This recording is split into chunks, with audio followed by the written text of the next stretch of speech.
should. So I have to close that. So, yeah, don't pay attention to the mess and such.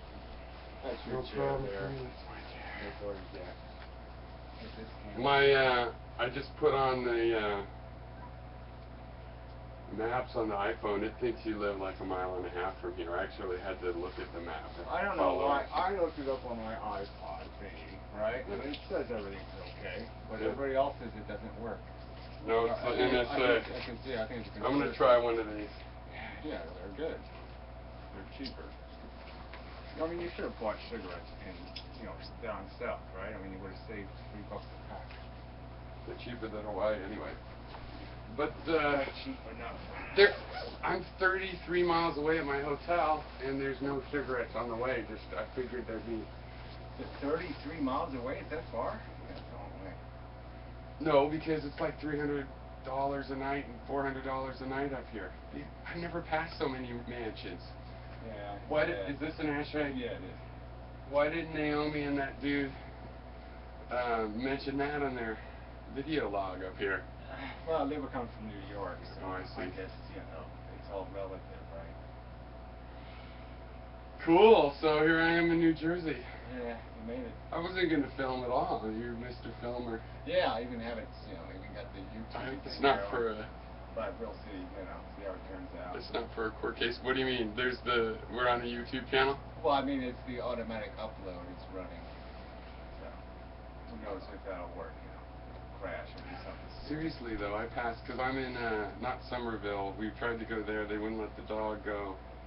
We're at the Somerset Hill place. Somerset Hill is the name of the town, yeah. Yeah, okay. Well, there's a place called, I know Somerville. Well, I know the prison's in Somerville. We went to Somerville, but no, we had to go to some place. It's not Wallace. It's something with the W. I don't pay any. There's all kinds of towns over here. I live in New Jersey, but I don't pay any attention. There's all kinds of towns all over here. Look, I've seen some of these paintings online before. It's got more municipalities than any state, I think. More independent corporations. I finally found the Kings. So they're good, right? Almost. Yeah, they're great. Good. It's that slow burning. They don't put on them anymore what's the regular and what's light. Yeah, well, it's not legal. Yeah, well, the light didn't mean anything anyway. It's just well, that's why it's not legal to say it's light. Yeah, it's just holes in the filter. Yeah, but that changes it. Like I used to buy the lights of the cigarettes I get, and then you rip off the filter, and it's the same, sure, but the filter matters. But you're still just wasting. You're still wasting your money. So. Did you ever roll your own? Because it's the same thing. I ended up buying filters when I did that. Filters are good. Yeah, well, the roll your own just seems like too much trouble, and you get a loosely packed cigarette that burns faster, and So, I mean, from my perspective, I just didn't find it very. It's a pain in the ass. That's what I think. Yeah. But still, you need filters. Cool. You do a lot of painting. Looks like. I really don't. That's that other one you did. That's from the Das Boot. Oh yeah, the Das Boot one. Sweet. Oh, that looks great. Half done, or quarter done, or 10th done, or whatever it is. Never finished. Really? Looks finished to me. Well, close. My mom's an artist. She said none of her stuff is finished. I have paintings of hers, none of them are signed. Look, you got cameras all over? Yeah, well, I forgot to put the button. This is like this high tech, man. Look, there's just cameras all over. Yeah, there's a camera for you there. A gift kind of thing. Cool? Really? What is this? A little flip camera. So if you turn it on over there, it says on it that it's got a bad battery. Flex switch is over there, I think. No, you got it right. Okay, yeah, hit that thing. And then all you do is record once it comes on. Oh, it's not coming on. Well, use your finger.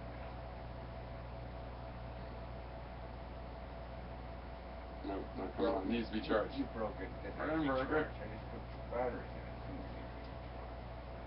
it. Well, I'm not that great with cameras. Okay, I'm not too good with it either. Oh, my phone and my cigarettes are in the car. Oh, we fucked up. Alright. You see that. That'll be the excuse. I love the East Coast. I don't know what I was thinking about California. Hawaii, oh my God. Well, it'll wear off. You'll figure out. Well, this neighborhood I don't like. Yeah. What the hell, man? Where do my batteries, yeah? I thought New Jersey was supposed to be working class. This is ridiculous. Well, it is. But, you know, I pulled into the gas station finally, which doesn't sell cigarettes, and there's nothing but BMWs and Porsches. well, it's an Audi dealership, right? Yeah, no problem finding it. I could have found the Montessori school or the Audi dealership, but finding a gas station, forget it. It's working now. Maybe you need to. Okay. You didn't have to take the batteries out. What kind of battery? You put regular batteries in That's it? why I'm giving it to you, so you can't fuck it up. Cool. And then you just press the red button in the back and it records HD. It's pretty good. So anyway, it says a little message on it, you know, that the battery, that there's some sort of power thingy. Yeah. You ignore that. It's not. It doesn't record it on the image. So the image is clean, even though it says that in the window. Right. So even when you play it back, it's going to say that, but it's not really on the image. Do you still collect these things? I'm not supposed to be collecting them. I'm supposed to sell them. I'm supposed Well, to same fix them thing. and sell them. Did that ever work out? Well, it doesn't really work out. You know, it Yeah. works out to like $2 an hour. So, not a great point. So, I have other plans. I have plans too. I got no also job. not work out. So these are laser printers.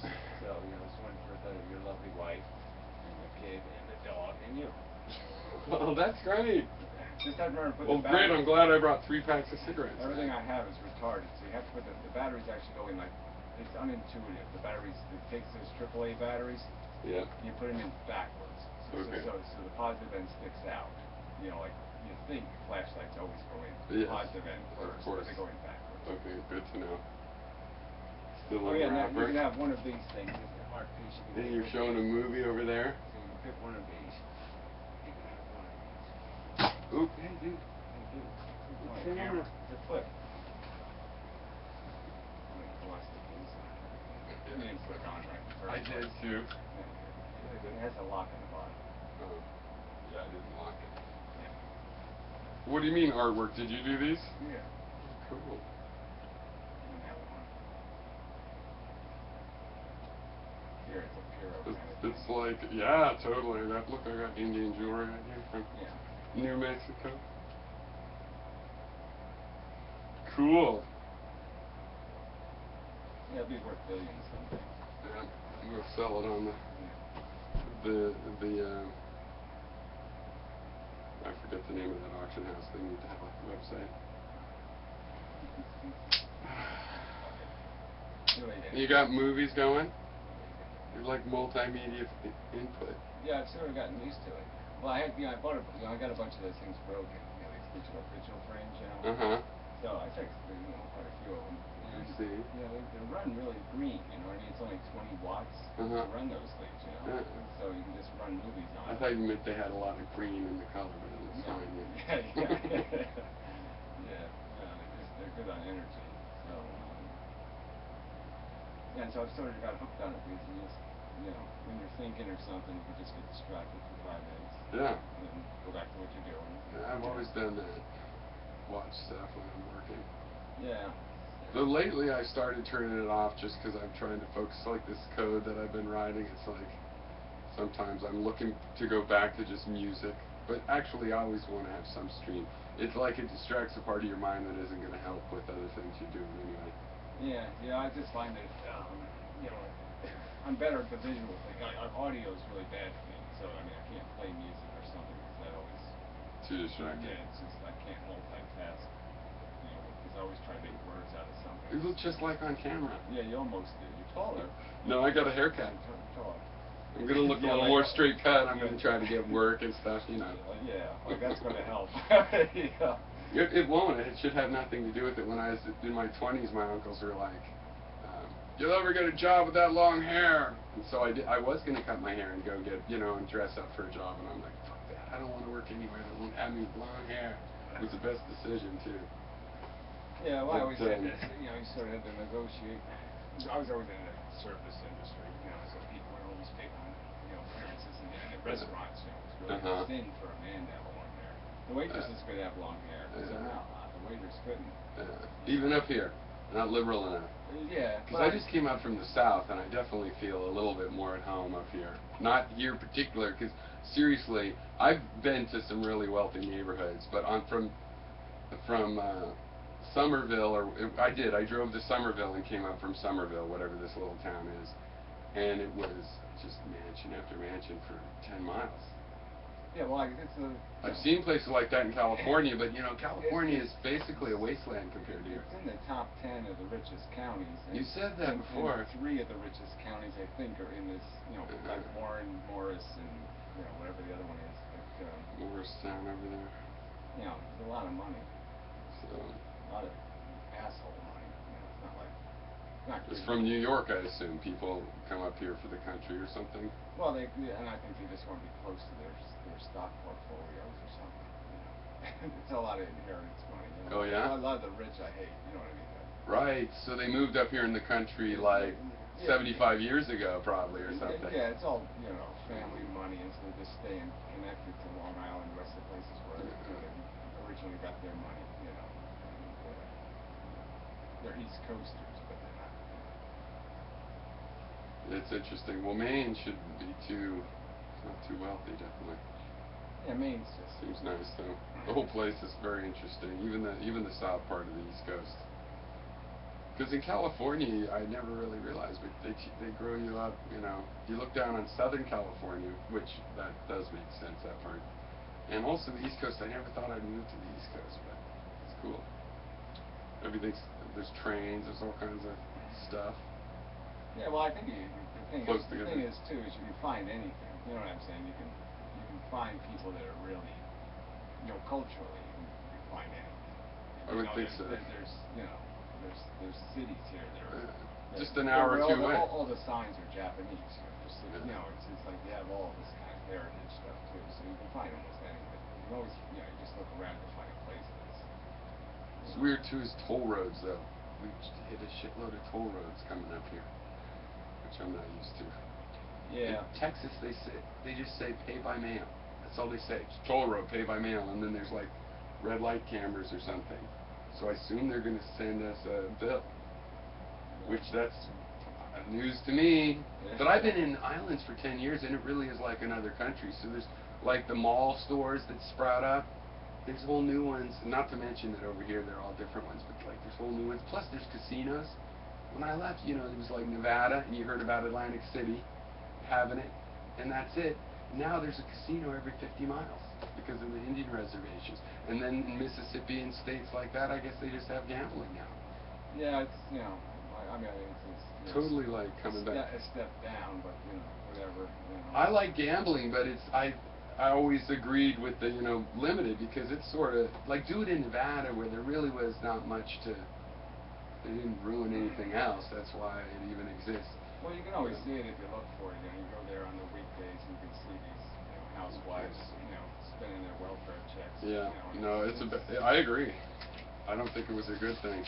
Then we drove across Texas and New Mexico, and it's very poverty business, like payday loans, church, liquor store. Payday loans, church, liquor store. It was really interesting, this whole trip going across the South like that. Well, it surprises you that you know, you start really looking at it, you know, the country functions. Yeah. Come on here. Can I borrow yours? Yeah, no, I might steal your lighter, so watch out there for that. Oh, let me light this cellophane over. Yeah, it's good. I like it. So, yeah, well, what else? What did you talk to Chris when she was here? Well, You didn't film her the whole time. Yeah, well, I didn't film the part where I was rubbing her ass and all that kind of stuff, but we'll save that for later. No, we're not doing that part. Oh, come on. What a wasted trip. So you're really actually very open-minded. You just like, yeah, come on by. Yeah, that's it's okay. Good. I mean, I can tolerate people for an hour or two. You know, I just can't live with them. Yeah, understandable. But yeah, I know. Everybody's always late. Well, you're in the middle of the boondocks up here. What is this? This is like the wealthy boondocks. It didn't seem like the agenda was that difficult. This thing. I didn't leave in quite a half an hour. I waited a little bit of time, but mostly it was there was when this town, the one freeway took like a half an hour. Once the schools get out, you're fucked here. So that you know, you That's true too. I followed a lot of school buses, but then I went these country roads past all of these mansions, and then I was almost here when you called, and I'm looking for your place, and then I had drove down to Inmendham again before they'll let you turn around. Yeah, well, you were. I haven't driven in the snow in a long time either, but I'm good in it. But still, I'm being careful. I'm not gonna. Well, you have to watch your trip up and all that kind of stuff. Just it's still cold. So everything ice is over at night. So you gotta. I know. Hopefully, it's gonna get warmer. We're gonna go all the way up to tomorrow in one day. So. Yeah, well, I did that trip a couple dozen times. Every year we go up there. Nice trip actually. The roads are kind of. You guys would go up there in the summer. Yeah. So Where'd you go? Well, we were going to New Brunswick, Canada, so we also went to St. John, so we drive right through Maine and stuff. You have to go like Magnetic Mountain. That's the name. Magnetic Mountain. That's one of those spots. It's one of these little gimmicky places where all the trees grew sideways, which was an earthquake. But it probably doesn't work anymore. It's right. The trees are probably straight up by now. Well, anyway, they had an earthquake, so all the trees look crooked. Yeah, interesting. So you put the car in neutral, and the car would roll down the road. Yeah. And so you had the illusion you were going. Oh, they have those in California, but they just build a house on an angle, and you're supposed to go inside the house. You had the sensation like you're on a flat road, but you're actually on a hill, so the car would start picking up speed. There's a weird place like that in Hawaii that I don't really know why it has that feeling, but it feels level, and you end up rolling along, and it goes uphill a little bit. Yeah, it's just those funny little tourist places, they make a buck a day, they charge you a buck to roll your car down the road. Well, but there's a scam one in California where, out by the Avenue of the Giants, where they've just built a house, built it at an angle on purpose, so you go inside it and take pictures, and the water is going the wrong way and stuff like that. And it's a big scam, and nobody tells you. It's like a Mark Twain thing where nobody tells you what the scam is. They go, hey, there's this really great place, and you finally go there when you're 19. You're like, oh. Yeah, no, it's getting like that. I was disappointed when I went to Redwood Forest, and one of those famous trees you drive through. The tree actually had fallen down. There's still some of those and there. they always take the picture, like the tree hadn't fallen down. So you just drive it under a stump. Oh yeah, we drove through the stump. Yeah, they still have some you can drive through up in Yosemite. Old ones, because they don't believe in doing that anymore. I drove through one. But, yeah.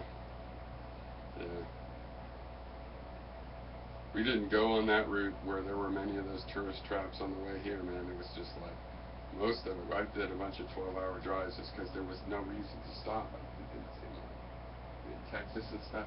Yeah, we made good time and all that, so that's good. But, we don't want to do that shit. We went to Betsy Ross's house today. Is it closed? Yeah, we didn't even try to go in. We just took a picture. It was on the way to Philadelphia. We figured another state, we'd have a chance. And we went to, pretty much, everything seems like it's been closed.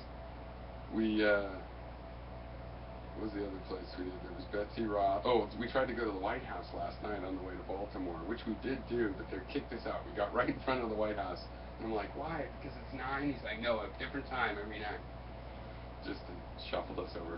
So we went there and we saw that though, but we had to go across the street and around the way to this other spot.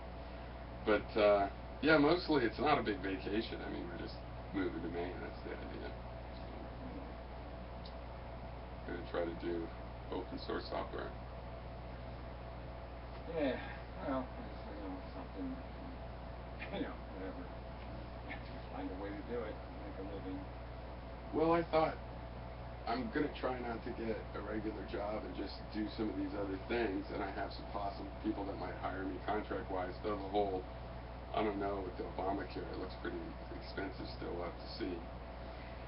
Because that stopped me in the past, really, not being able to get on a group plan, and I don't know if you remember, but like I had brain surgery, so that's enough for them to just put paperwork, and I'd have to go to my doctor and pay him $1,000 to say, no, he probably could, and then who knows. So the pre-existing condition thing, when you have something like that in your 20s, it makes a difference, especially on being on my own, because I easily get insurance if I work for somebody else.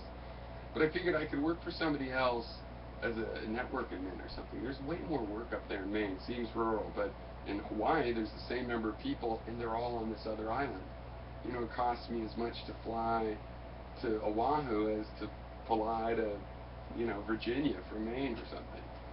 So Yeah. you're really stuck there, whereas it's 1 million people in Maine, they're all right there, so there's better jobs in Maine than Hawaii.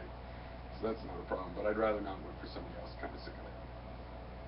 Yeah, well, if you can get online work, like I said, a lot of these. Yeah, if I do work for somebody else, there's people more and more now that let you work at home, even for regular companies, if that's what you want to do. Big giant companies will do that.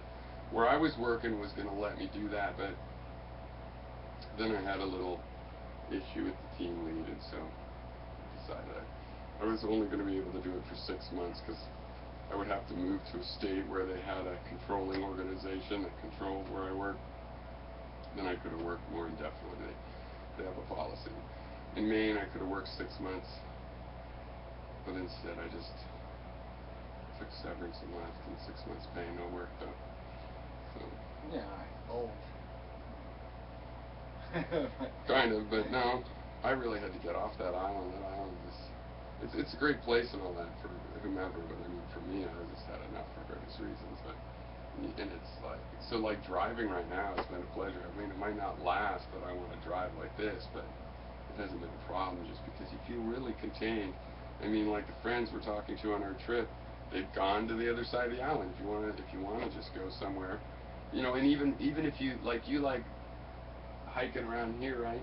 But in Hawaii, it's not the same thing, because if you haven't hacked a path through the jungle, you can't go that way. So you can't just go and find a path or a little deer path. That's not the closest thing to that's like a pig path that you don't really want to take, because it's full of pigs for one, and muddy and stuff.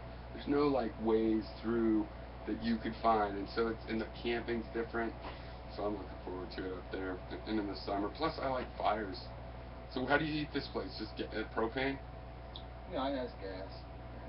Natural gas. Yeah. I don't use. I just heat this room. Bother with the rest of the house. And what? Just to use a space heater then, or? No, I just turn the stove on. Right. But Because I like wood heat, and I think. We used to have a wood-burning stove, chimney, Uh-huh. And so I had that. And the guy next door caught his house on fire, and it kind of scared me. Because you go to bed with the thing on, you don't know what the fuck it's going to do, That's true. It's old, But if I had a good hookup, the wood burner was kind of nice. But the downside is, though, then you're spending all this time driving wood, too, Yeah. And that's a bit of a bitch. Yeah, but you could buy wood or whatever. Yeah, well, I hate to buy it in kind. Well, it's good you can just collect wood. When I used to have wood heat, you do both. Yeah, well, I mean, now, too, it's a paradise back there now, just because, we had the hurricane, it knocked down like 20% of the trees. And so, it's just all this free wood down there now, just for the Can you have fires outside? You ever have fires outside? Yeah, they're illegal, but I'll do it. I used to do it every night, habits change or whatever. I thought you were like up in the hills behind something, but this is like this whole mountainside, this whole area is full of these mansions. Yeah, this is really unusual, but this is still here. So does somebody own all of those 5 addresses? Yeah. One person owns these 5 houses is why, and so they kept it this way. Yeah. It was built like in the 40s as a summer resort for the people in New York, they come out and ride horses or something. Right. And so they were just summer cottages. Right.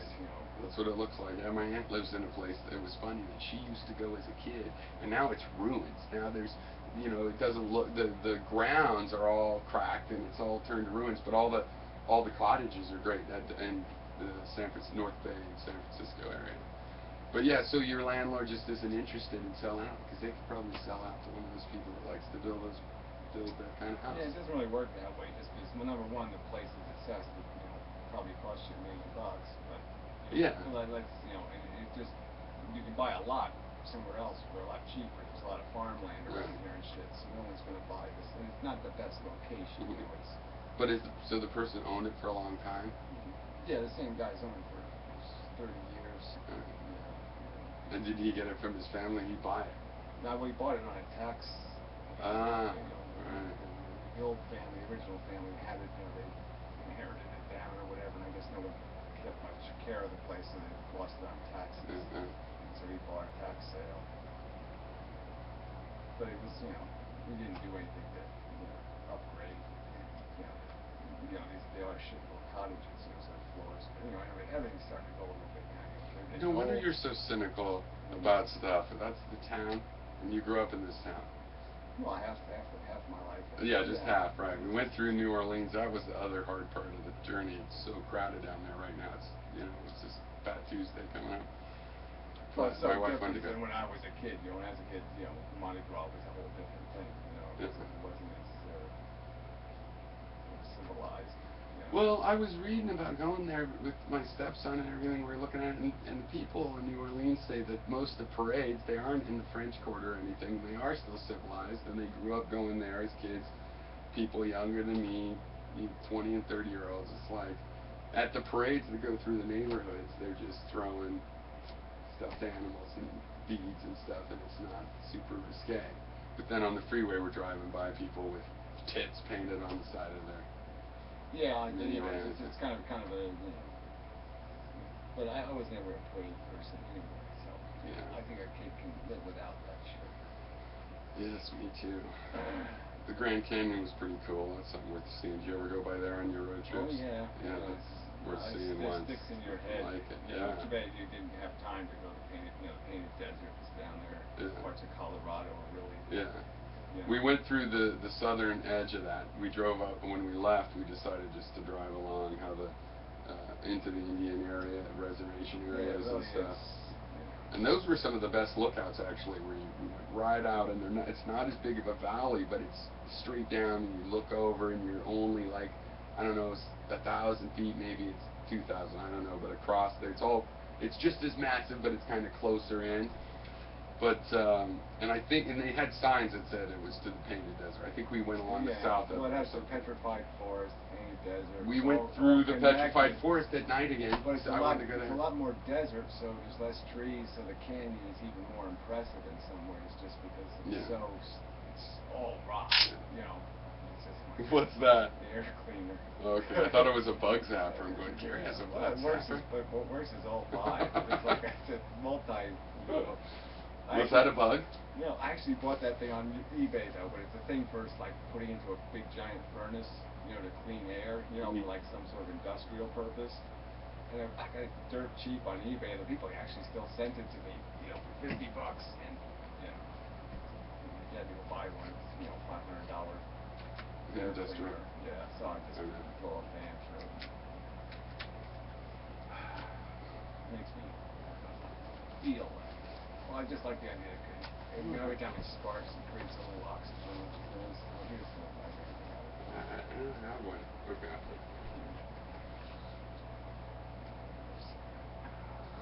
thinking about cigarettes all day. Really? That's why you were impatient? Yeah, exactly.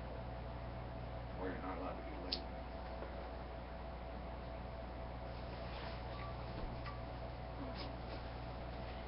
So, yeah, I think I've seen that camera before too. That looks pretty good.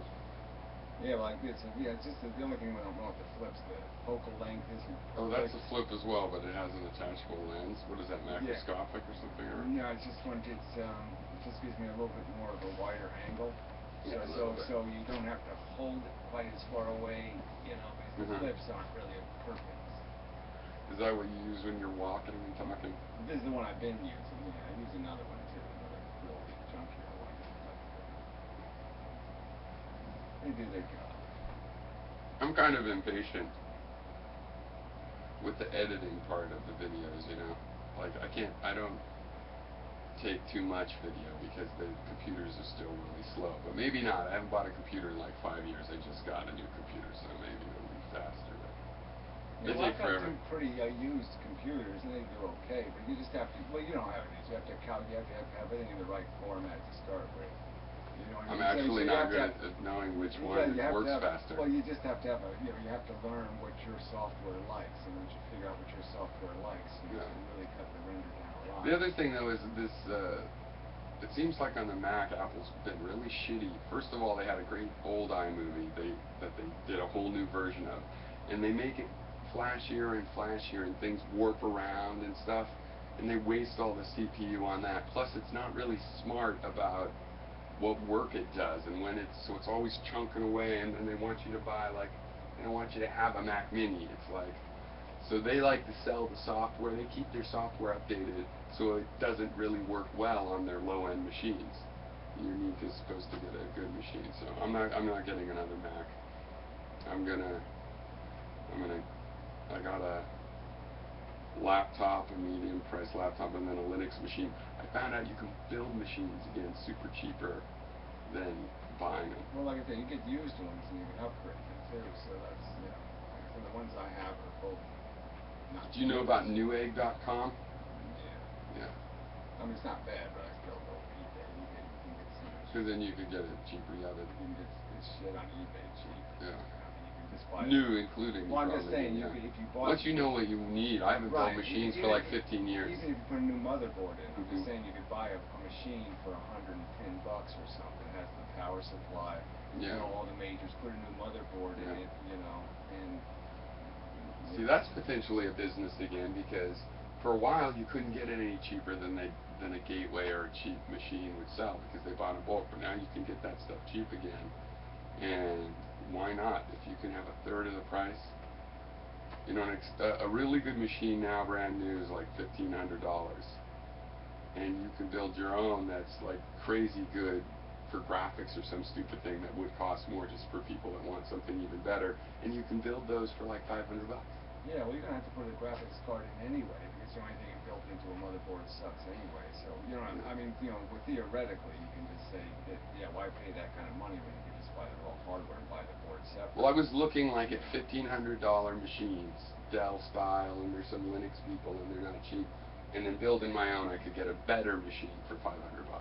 And building your own means Newegg sends you all the pieces, telling you it goes together, and you go clunk, clunk, clunk 20 minutes later. Well, I bought a dual processor one, right? It cost me $75 delivered on eBay, right? So I paid $75 for the power supply, the box, the motherboard for 2 processors.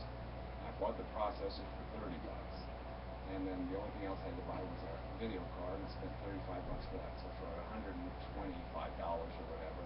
And how fast is the processors? Well, they both run at 2 gigs, 2 plus.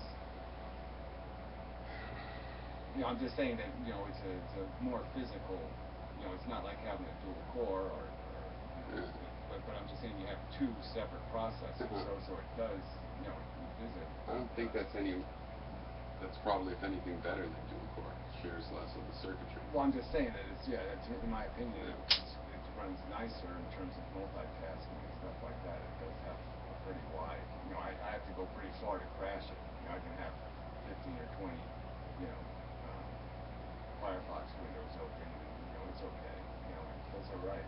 Both Chrome and Firefox have immediately gotten infected on my Windows by this thing that somehow installs itself, and then you push a link, like you're trying to click my videos or something, and it opens up an advertisement window, and it puts ads on every page you go to.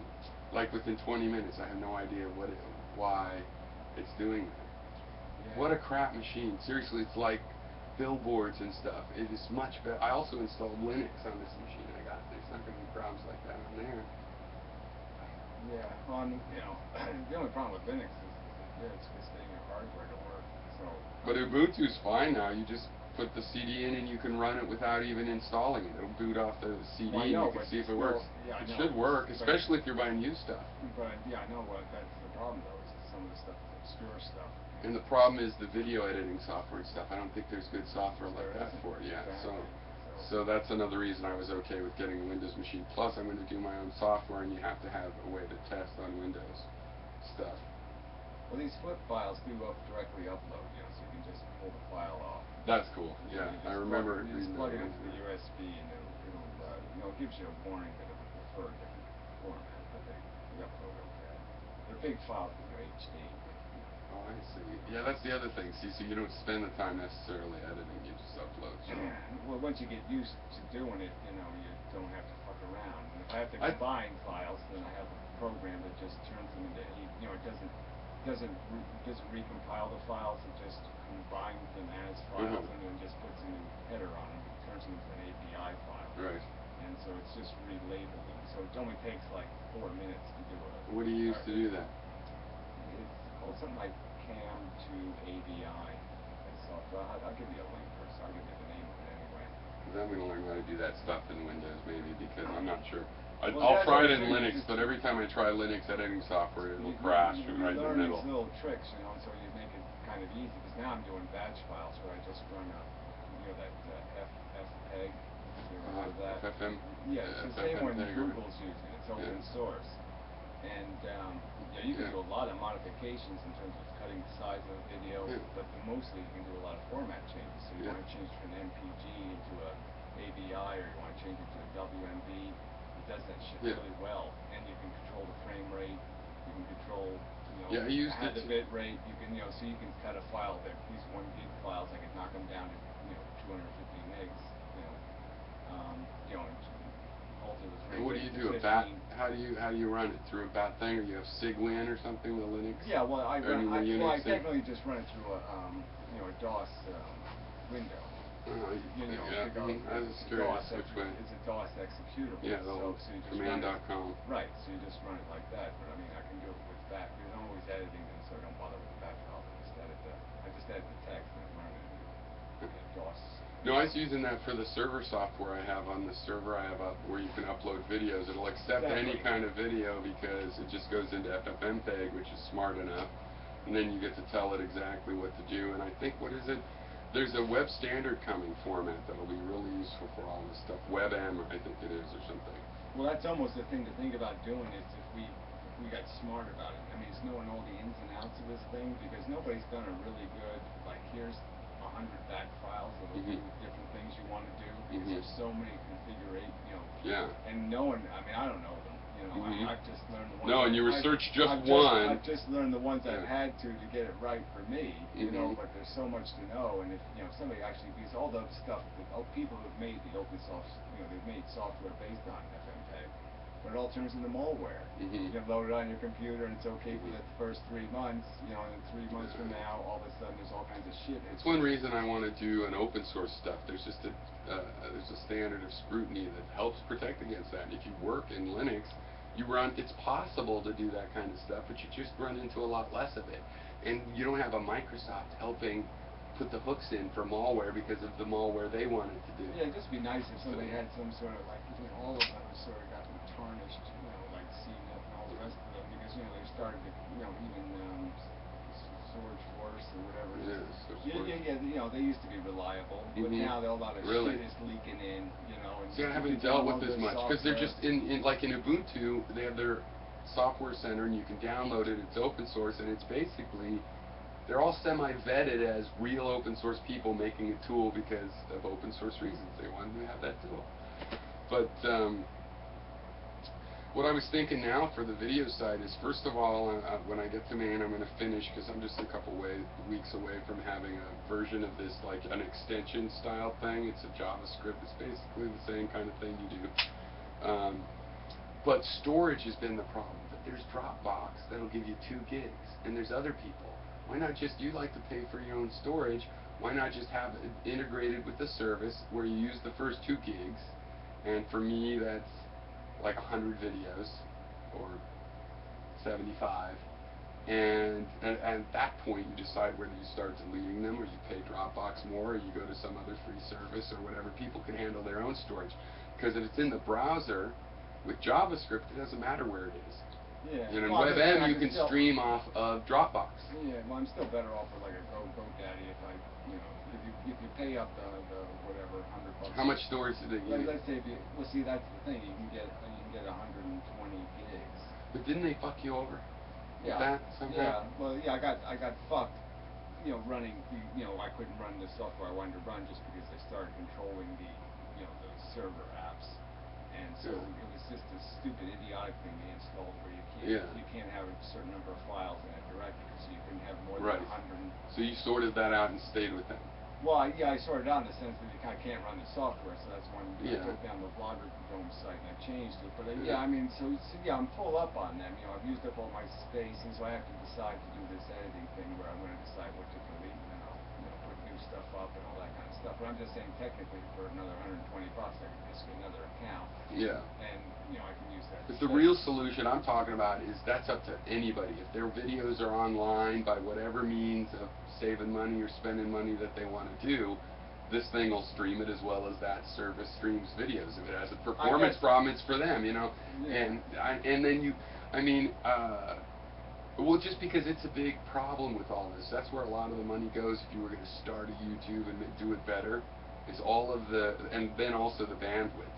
But see, if it's all over the net on your GoDaddy and on Dropbox and on YouTube and various sites, then somebody else is paying for that. It's all distributing. Yeah, I just don't see any point in trying to, you know, you've got to pay something to get something. And so if you try going with all these free choices, then you're always vulnerable to the games they play. So I guess I'm just saying that I don't mind paying a little. I still don't think that YouTube could be making money off of us because of the storage and the bandwidth. But there's no way they're making money. So yeah.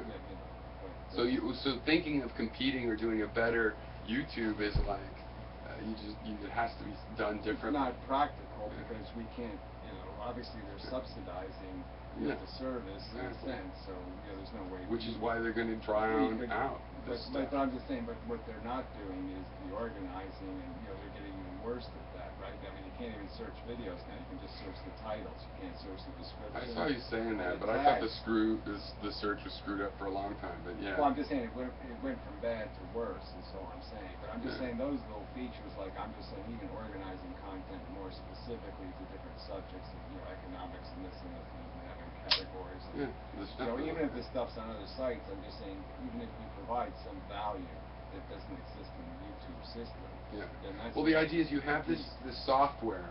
But I don't see any need to put up a website. For people to post videos of their cat or their dog. Or their the dog. Well, sure. No, I think it's fine that there is a website like that, but I don't think you need to store. What really bugs me actually, if I was running a site, is like all the copyright and just all the multiple copies of the same thing and all of this stuff. But the general idea is if it's based in the browser, then it's actually like running a program on your own computer, and it's just using the network. And I do want to have a website, but that website just has the part where people have rated videos and tagged them. Look, you know, I'm still back to the bottom line is the content is what matters. Okay, it's not about the freedom part. The freedom part is nice, but the content is the idea that there's nothing online now where you can go to get philosophy or science or, you know what I'm saying? Absolutely. Or they're all very narrow. Like this guy's doing educational videos, but it's one guy. You know what I mean? There's no back and forth. There's no discussion. There's no conversation. It's all forced by the community that wants to do that. The sites that are open, like Tiny Chat, is nice. Okay, you can get in there and have some kind of conversation, but it's not the kind of thing that it's not necessarily long for the world either. Well, again, it's not a watchable medium in the sense that it's not like it hasn't been condensed into some sort of hour-long, you know, high content thing. It's a social network. Or even when it's not condensed, doing it the YouTube style makes it more watchable than going into a stick-am and maybe there's a conversation you're interested in or not. So, but I also agree. Well, I've said before, right? So my idea with making the condensed thing is if you have your own database and people can tag and mark, hey, I like this part and thumbs up. Maybe it's right to the time code when they did it. Those kind of things you could then using FFmpeg automatically edit your highlight clip. And if you want to make it really watchable, then you still have a person go and then select down from that, but get really a lot of help making it a quick process and making a few comments. Right, people go as deep as they want, you know, but always have the content filtering, but it's always agenda content. And that's what I'm saying is right now there's no choice for that now. There's no, like, even when there were competitors, even when Blip and Vimeo were worth the trouble, they still are just as unorganized. You know, and there's absolutely, you know, to think about the internet, and you're saying the internet has become a lame place to have conversation because it's all scattered all over the place. You know, 5 million different blogs. You know, subjects are all over the place. I mean, I think if you had one place that had directed conversation and was somewhat like a Wikipedia, a little bit organized, you know, that would have real value because there's nothing out there doing that.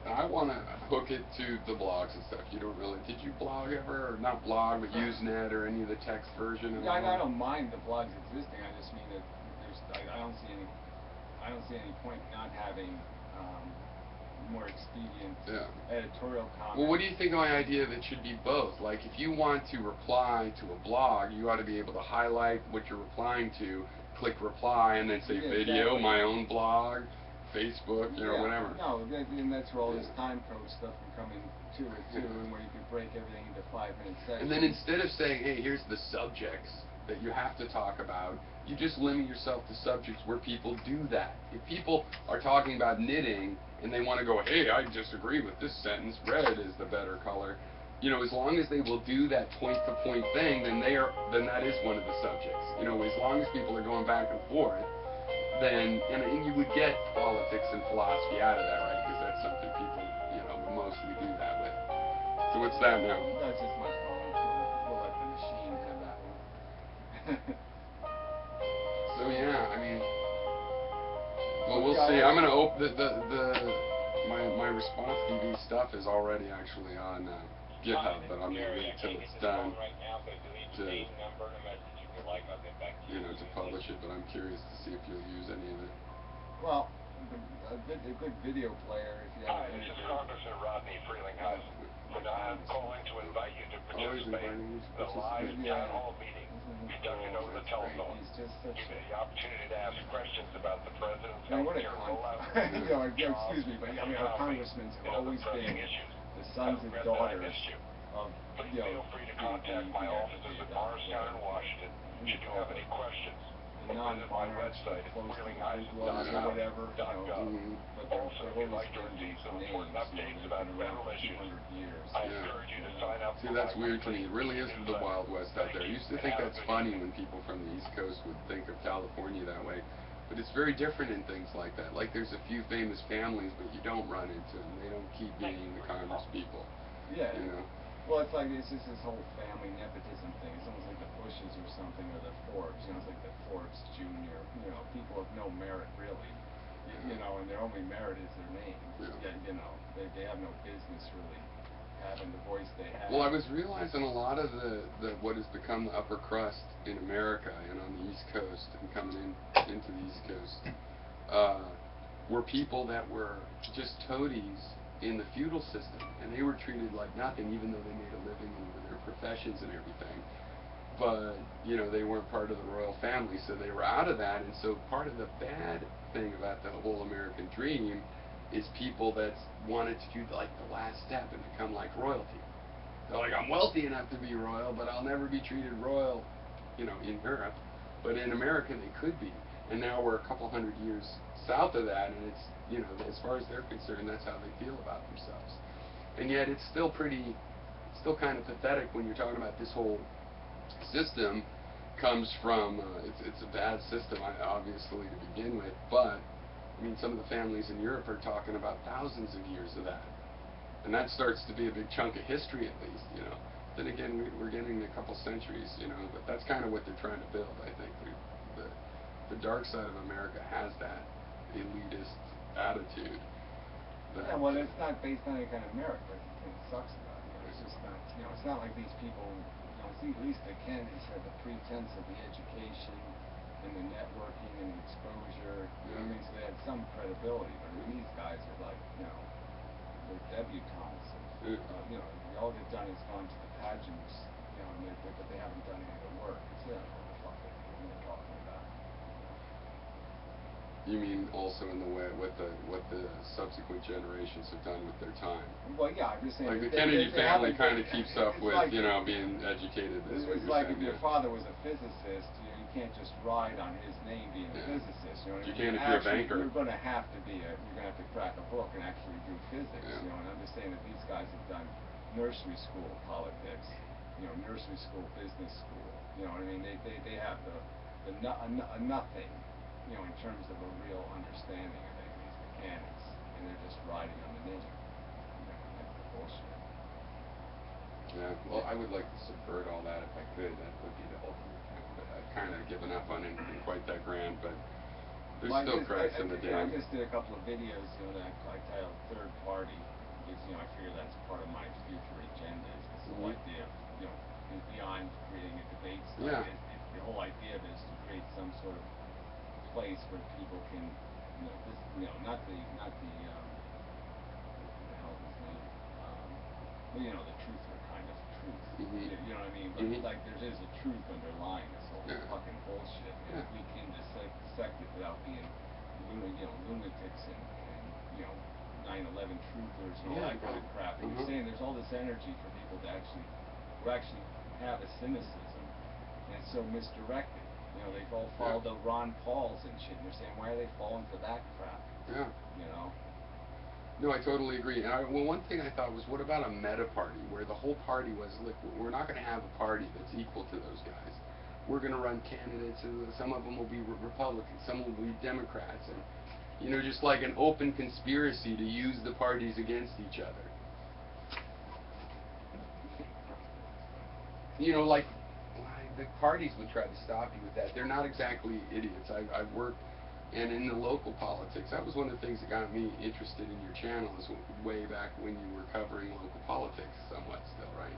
Because I realized there's so much money and corruption at that level. How are you going to start at the top? You would have to get the corruption out of City Hall, and that's where you meet some real bozos that don't even have the charm to make you think you're getting charmed. They're just, you know, they're just like authoritarian hotheads. But see, they're just following the broken game. You think you know can do it from the top, though? You have to do it from the top.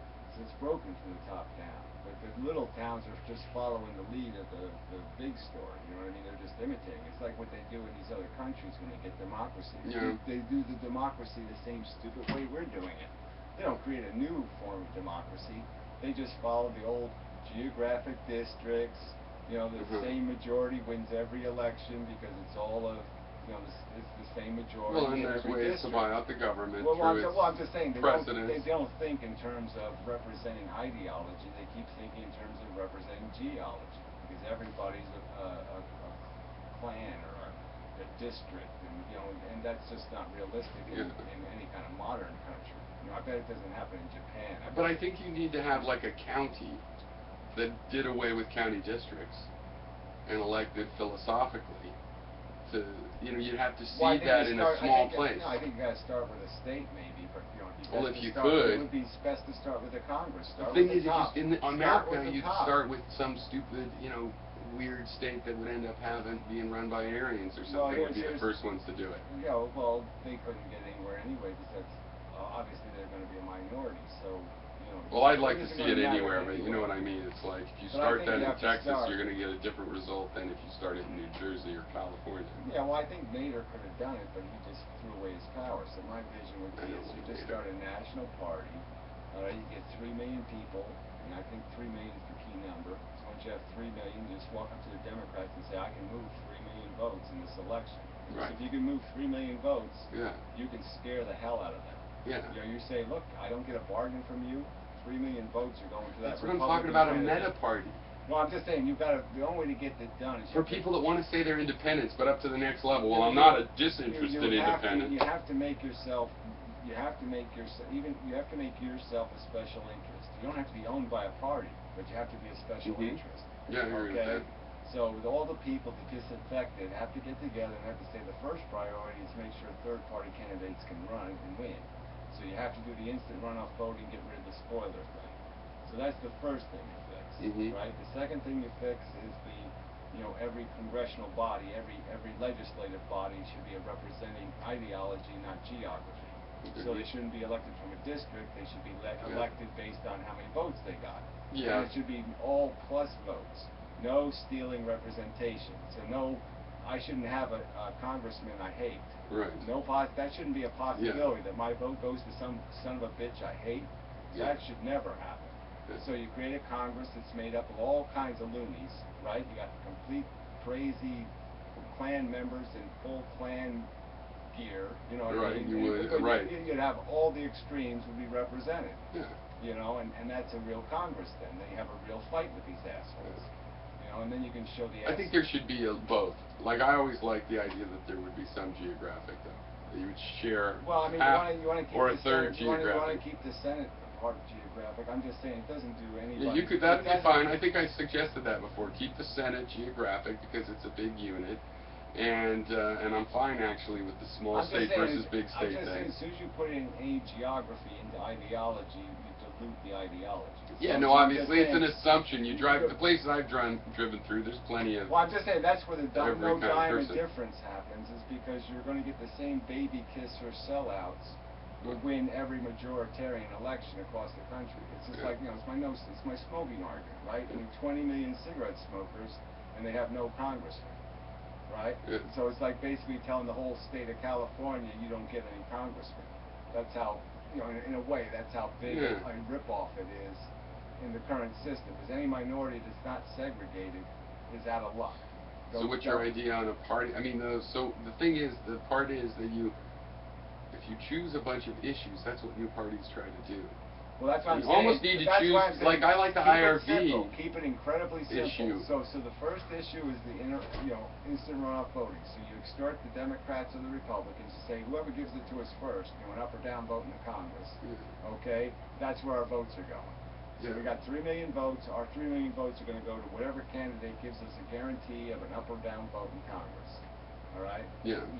And so then once you get instant runoff voting, then I say you go for the geographic thing. That'll be your next election. Because now you're a more powerful third party, because now people actually can vote for you. So now you're even a bigger threat to their power.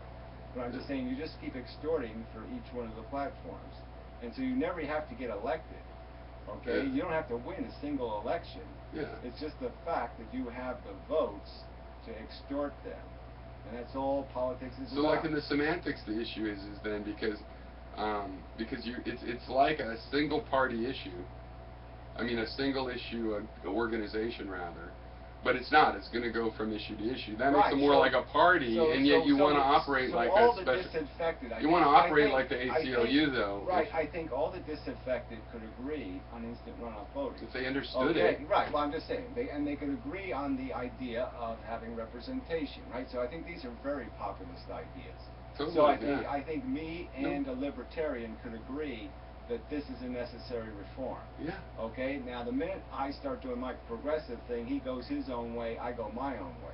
So we don't have to stay organized for the secondary issues. We only have to stay organized to get the ones we need. And then, like I said, then once I have viability, I can grow people of my own philosophical ilk and have my own party, that has more of an identity. But the initial party should have no identity beyond fixing the democracy. And maybe an accountability would good. Have some kind of policy about government officials violating the law and how they should have higher penalties, or how we should have cameras on cops' heads. I think those are issues that can go both parties. You know what I mean? Right and left could both agree on a subject like accountability. That if you're going to take a public service job, you have an obligation that's higher, than if you're going to work for a private corporation. They do that for the regular employees. When we have the Just Say No drug war, for example, those regular government employees are the first people subject to all of these new standards. It's just not management. Well, I'm just and it's not police officers. That's the weird thing. But that's almost so, I mean, like, that's the kind of thing I would have hoped to see solved in my lifetime that I'm not so sure. But I think you can start that process.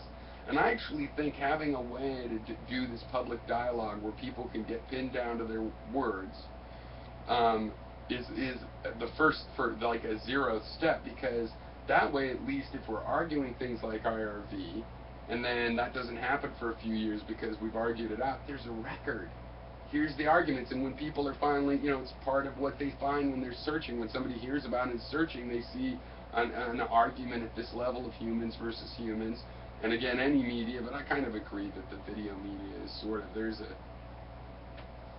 it's a really important one because it's the closest to word of mouth if you're going back and forth, as opposed to two people emailing each other. You can miss a lot of what they're saying. Over time, if you talk to somebody face to face, you're going to get some idea of what's going on. I think it just is a lot less propaganda proof. Everything has to have a lot more credibility to survive the live interaction than it has to have when you're just writing a blog. Because you read blogs, right? And there'll be premises to the argument, and you'll hit one of those premises, and you just say, well, if I went by this standard of this one sentence, this whole blog is a pile of shit. Okay?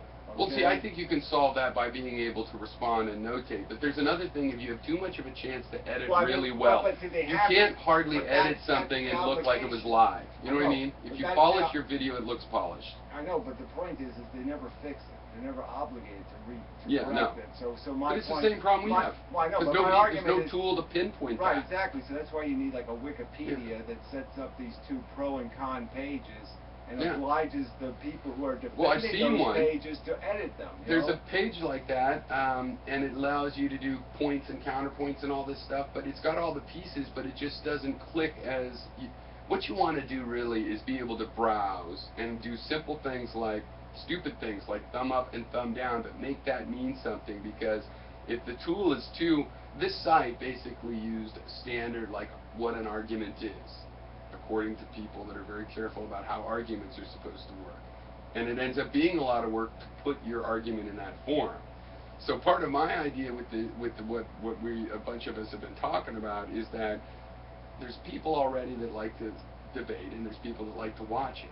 And the people that like to watch it should have some extra power and tools to go, that was bullshit, I enjoyed that, but fact check, it was wrong, but it was still enjoyable, and market all these ways, and a lot of that you throw away, but some of it used to clip out videos and things. I think that'll all get automatically cleaned by the process. Like say if we both wrote a blog, okay, disagreeing on a subject, right?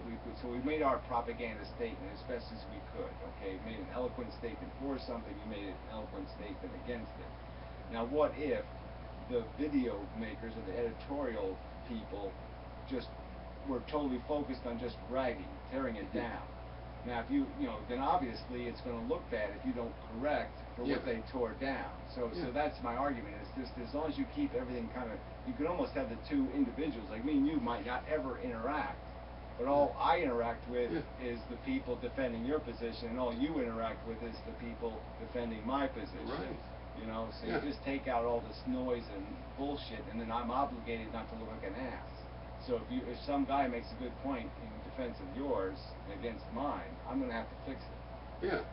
Leaving it alone isn't going to work, because this easy statement this guy can make, well, this is why this guy's full of shit, because he basically... Well, why can't it also be somebody else fixes it? Because there's people that would never fix it, and they shouldn't, because maybe that's how obtuse they are, and maybe they turn out right or whatever, to be charitable. Well, so other people fix it, and then you have affinity groups. Is whether, I don't care whether it's 4 Not people. Affinity groups, actually. I don't care whether it's 4 people or 10 people. I'm just saying that it has to be few enough people of good enough credentials that it's their responsibility in the end. It always has to be somebody's responsibility. You can't make it 10,000 people's responsibility, because then you're just diluting the pool again. And you want it the cream rising to the top thing to happen as much as possible. So I think you have to have people that have earned it, and then they have the right to earning it.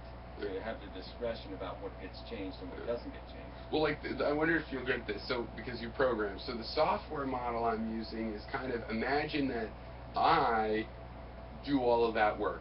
I go around and I actually am careful about who I trust. Oh, this guy I know is a judge and a lawyer and a lawyer. I trust them on whether this was a good legal argument, and I did all that myself, but you can't actually do it.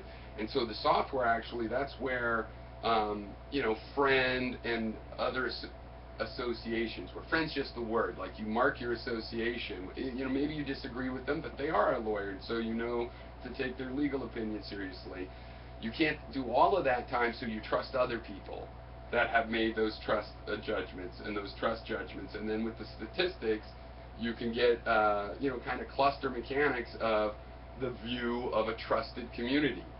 But if you think about atheism versus Christianity, of course you can, an intelligent theist is going to trust different people, right? So they're not going to agree, but it's all going to be really clear. And if I go through it, I'll be able to make sense of, oh, here's what the Christian scientists think, here's what the atheists think, here's what the astronomers clubs says. I think you can beat it by just having good categories. So if you have to sign up for a category, like you're a physicist or you're a philosopher, you're this, you're this, you're this, you're put into a category, and then you fight for the hierarchy of that category. And then once you rise in that hierarchy by whatever standards are dictated, then you gain more and more credibility in terms of decision making about what that subject is. I think my idea is that I don't have to understand exactly how to build that hierarchy. There's no tools to define it. If I define it, modeling it as if I define all of the hierarchies. I say, hey, promote this guy. But in reality, you might be accepting, forever will films advice on who to promote, and so you reap the benefit when you log in of, hey, there's a guy promoted. On the other hand, because of this model, you could go, what the fuck, I hate that person, and then you would still have enough data to have demoted that person in your view, but meanwhile all the other antinatalists see the promotion.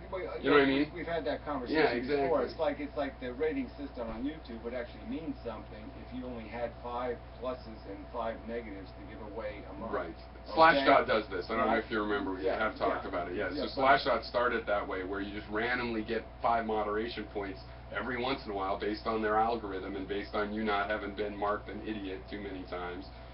And it does work. It works really well, and they don't even have to kick their trolls because they just get sent down to this basement where their posts start out at like -3. Nobody sees it unless you go out of your way to browse at that level, which I often do. I mean, some of the best jokes are certainly down there. Some of the crudest, best humor is down there. A lot of bullshit's down there, but I like it that way, and I understand this filtering process that way, and there's something good about not having to block the people per se. They're less trouble than when you block them and they decide to denial of service you or whatever. I mean, they just go more crazy. Yeah, well, you know, YouTube's playing some games like that because everybody just marks everything as spam now. But, you know, that's people will use bullshit. the tools, You know, they'll abuse the tools. Yeah. So that's the catch, though. If you have a system where you're accountable, and where every spam you do, you know, every time you spam something is recorded. Every time you downrate or plus rate, you know, all your activity is recorded. And so you're going to be judged based on your performance. So I mean, if you're obviously just being an asshole, you're going to get downgraded. Well, the thing about Wikipedia that's really important, but it's hard to capture this, but you know, there's this really clear thing, and they've done, you know, it was analyzed. Why does it work at all? Because even the creator didn't plan for it to work. He originally had a private, you know, .com idea where he was going to have more like PhDs in their spare time do Wikipedia instead of hiring them. I knew the guy who did Wikipedia. Oh, really? Yes. Yeah. Okay, so the reason Wikipedia works, they say, is because it doesn't take long to reverse vandalism. So like your 1% of people that care can outpace. You know, they got an exoskeleton. That's hard to capture in general, but when you can get an element like that, like, wait, the 1% that's going to want to make this database not bullshit, if I could give them a tool to do that quicker than the guys that are and fucking it up. It's still a hierarchy, so that's the. That but they've had a lot of drama, but that it's guy, worked. Me, this other lawyer guy, we 10, 12 years ago, whatever, we were fighting about all this stuff because you know, indexing the internet. So this is all right before, you know, when Google was still not a company, you know, all back then. And but we came out of indexes, you know, directory websites. So instead of, you know, searching the web like a spider, you would actually go and look at a website and then put it in the directory. Well, that's how Yahoo started. Yeah, well, that's what I'm saying. Yeah, it was exactly like that, except we weren't charging any fees. Right. So it was supposed to be cleaner because it wasn't bribery involved. Right. But the problem was exactly this, the editor problem. Because then people who had special interests, like I own my own painting store, and all of a sudden I'm going to run the painting category, and I'm going to put my store first, and I'm going to be all on the keywords, and I'm going to downrate everybody else's website and fuck them on the key, you know, so that's what the problem was. And so that's this guy Jumbo, he went through this whole bullshit of trying to fix, you know, how do you create a mechanism where you can screen these editors, you know. You mean that's the Wikipedia guy? Yeah, so he came out of that same environment. So he developed a way to screen the editors, and that worked in an open environment without requiring the PhD. But see, he was in the same subject. Well, because I know there's this whole neutral point of view thing that is the core of that, right? Of how you judge those guys. Because Wikipedia really started as another way of indexing the internet. Okay. I never heard about that. The first idea wasn't an encyclopedia. The idea was it's an encyclopedia of the internet. Okay, I get that. Okay, so that was where the original idea came from.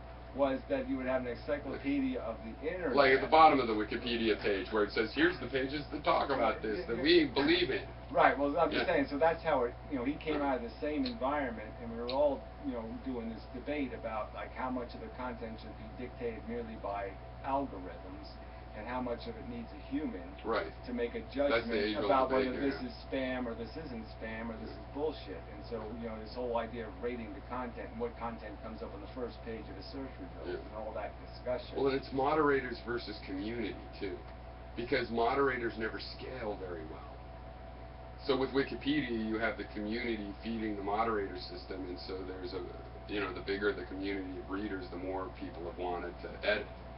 Whereas if you're hiring moderators, we know that doesn't work because they can't keep up. We know that the editors, though, are also, they put enough obstacles in the way. Like they say, once somebody has authority on a subject, it takes something rather dramatic to knock them down. Yeah. So that's still the way the system sort of works, is that there is this hierarchy, and people who are reliable on a subject do get, like I'm just saying, there's always a burden of trying to, some new guy can't just pop in and start re-editing. I want to make a tool where a community, where there's room for more than one community to take that role of deciding how the indexing works. Because I'm not really sure which model. And I do think it has to be like some guy with that starts off getting trusted naturally gets to choose who to trust. And but I can't imagine one community doing it because they decay, right? And somebody else has to start up. It also gets into who's using the page and all this convenience thing, because the other part about Wikipedia was kind of nice originally was that you had all the other versions of the page, so you could always go back to the page 6 months ago and see. Well, what do you mean? They still have that, don't they? Yeah, but I just mean it was more accessible, let's just say, for the average viewer. Yeah. So he'd have more of awareness that this page changes every 10 days, because people are having a dispute over exactly what Aristotle's role was and blah, blah, blah, blah, blah. Well, but that's the key thing, too, because like when, I don't know if you ever saw when, what's that guy after the Daily Show, the Colbert Report. Yeah. He's done a couple things, but sometimes he's told people to go edit crazy things into Wikipedia. And it's like, all it does is prove how strong Wikipedia is. Because first of all, people that are editors, or in the mind of an editor, see that too, so they rush there, and it's a big game, and sure they have to do it, but they had no trouble. I mean, you go to the page and try to see the error, it was just as hard to see as it was to maybe do it while the show was broadcasting and see it. So, it's like, I don't know exactly, well, I think right now it's easy to have a web server where I could support multiple communities. Like, you come onto this thing, and in the extension you go, I'm going to start one of these. I'm the guy. I'm the beginning of a trust network. And I'll decide who the deputies are. Well, exactly. And then people will notice. You get responsible for the gang you have working under you, kind of thing. So that's what I mean by the hierarchy. But you could have multiple hierarchies that are also competing, is what I'm saying. Because any one hierarchy decays. There's all kinds of reasons. People change, they go through life changes. Maybe the guy that was brilliant at it in his 30s had some ulterior motives in his 40s, or this thing about a guy owning a paint business. You have to assume some guy has to keep his family alive, and he's going to decide to make a self-centered decision. You have to assume for that statistically. Yeah, I know, but you can have the systems that police themselves, but you have to have enough accountability in the system to make that work. So I guess that my argument is that maybe the people at the highest point in the hierarchy, they've given a credit card number, they're really established individuals, and then they can hire other people, so to speak, not hire, but improve other people, and then they're going to be responsible for their behavior. So if they fuck up, it's going to be on their name. So it's almost like being a parent, and you're going to be responsible for what your kid does, blah, blah, blah. That kind of thing. It's going to rub off on you. I was thinking of this as far as how to make some money so that it was sustainable, is that you give everything away for free. You want people to make videos and watch videos for free. But maybe you could go ahead and charge people to set up a trust network that they control, right? And then, maybe there's even some branding, so that if you go to this viewer and you click on going to, it's like going to a website of the person that has, they basically paid for a website, but really it's JavaScript going to a website and getting data. If you create a system that does this thing in the first place, I think the end product can be of a high enough quality that you can sell it. Yeah. That you can put it on TV for half an hour. Like the DVDs, if you do a good enough job, you can have an actual I'm just program. saying we could actually make something out of this. Do you think it's going to be automated, though, from this process, or is somebody going to see these clips and, I don't know, make their snarky remarks in between? Is it going to, like Tosh does this roundup of crazy internet viral stuff, but he ties it together. They couldn't just have a show with... is having different people argue, making different points, and they're going to be in a hierarchy, and so you're going to evolve the conversation. So eventually the conversation is going to be controlled by what's worked in the past, right, in terms of how arguments are made, and then it's really going to be a performance issue. Whoever can perform the argument the best. So you're going to have both the content you're going to be arguing and the way the person arguing are both going to be tested. And so you just create an evolution, you know, the survival of the fittest kind of thing. And so it survives the gauntlet. What you end up at the end is somebody who's really good at arguing this subject, and you're going to have a really good debate between the two best debaters, pro and con. You know, you create in the highlight thing. So there, let's say you automate a highlight of some argument, highlights from some argument, and it could be 2 or more people, right?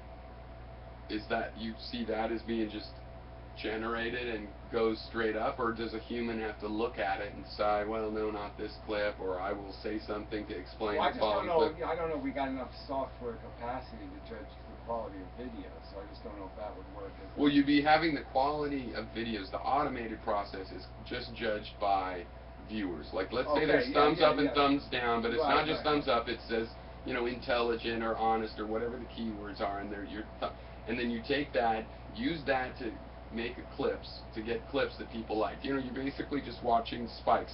So people have a device where when they like something, you know, this curve spikes, and you just use FFmpeg to cut out that part. Very easily done, that part. And I'm going to do that part. But what I don't know is if you need to tie it together with a host. Does a host have to go, oh, and then so and so said? You know, you need a host to make it sellable. Is that part? I'd watch the raw thing. Yeah, I think the content can be clean enough that you don't need a host, in the sense that you're really trying to just come up with a 15-minute segment or whatever, a 10-minute segment that's really deep in terms of content. Yeah. You know what I mean? Not a whole bunch of small talk, not jokes, not clowning around. You know, because you watch these debates even, you know, how much time do they waste, you know, telling stupid jokes and being personable and all that crap, and not getting to the argument anyway. So it's almost like I want them on a trap door. I want them nervous. I want it to all be very intense, like this is a game show, and you know, you bit the clock kind of thing. You're beating the clock or whatever. Everything's on you. You know, this is. I want to create the idea of this. You know, the whole Blogger-Dome idea, the whole, you know, 2 men enter, you know, 1 man leaves kind of thing. You know, where there's something at stake here. You know, that this is a contest you've been working your way up to. This is the Olympics of philosophical conversation, and you're either going to win the gold medal or you're going to go home an asshole. You know, that kind of thing. Yeah, I think that would be a good form. I think there's a bunch of forms of this. What I think I understand is how to make some tools that'll help us keep track of stuff better. And then, well, somebody will have to come along and see how those tools can be used to make various genres of debate. And I think, for sure, like the most popular kind that would, you know, make a big splash will be one man leaves kind of stuff. Yeah, well, but I think there'll also be people doing more delicate arguments that are actually want the other side to attack their points, because they're the kind of person that's going to go back to the drawing board with it, and they'll use it more. That's why I like to call it structured conversation. But my thing, I think I bought the 5-battle kind of. I'm into a battle version of all of this. I think it's fun. I'm just saying, it starts off, you know, it has to filter up through all this process. So obviously it starts off one way, but it's going to have to finish with something that's concise and sellable. You know, one thing too is, how do you start the community? I've been thinking about that, because I see it as working like a system analysis of this system would work. But how do you get that critical mass of people? And one thing I liked about it, Kickstarter, when I was looking at doing the website version, because it was going to take enough money to do that, was, okay, well, the prize for your Kickstarter is you're the starting community, and we take our chances with that. If you were into it enough to support it, then now you're one of the people that's trusted, you know. And I don't know if that would work, but at least it's a way to get that community. But right now, I think, with how many people reacted to Fred's idea and stuff, I think we probably just have a community of a few hundred people that we could just trust just make trusted anything like this. I think you have to just first have to produce something. So I think once you produce something, you say produce something compelling that people come see. I'm just saying. How do you get that community? Well, I'm just saying that. Well, I mean, I think we have. We have it. That's what I was saying. It's been farmed. I think we just have to consolidate into one thing, like whether it's one subject or it's one thing, and you make a nice demo of how this is going to work, and you create something of a good enough quality. That it becomes a viral video on YouTube or something, or it does, you know what I mean? Totally. You have to. That's what I was saying. I think the seated community could be just a like when you see it. I think you're going to have to make something before you can sell it. So unfortunately, you're not going to be able to build it from the bottom up. You're going to have to build it, have it actually produce something, and then once you produce something, then you'll get the. Well, plus my goal on this is like I got to go make money off of doing software still, and it's not going to be in this area. Just like with I would never monetize my channel, but there has to be a money because sustainability in the long run. If people are just doing it out of their volunteer spare time and they don't, I mean, there has to be a sustainability. I just want to get away from the advertising model, except on like a TV show. Totally. You know what I'm saying? That's a big part of the goal. That makes some sense, but it's still, I mean, I want to get away from that as far as possible. Get away from the idea of, this is what it's dependent on, because that's just so corrosive. Yeah, absolutely. I mean, it's corrosive to the audience you're going to generate, right? Because advertising only works on idiots anyway. Yeah. Well, we see that at YouTube. So you can't make any money on advertising on intelligent content anyway. What advertiser wants to advertise on intelligent content? Yeah, no.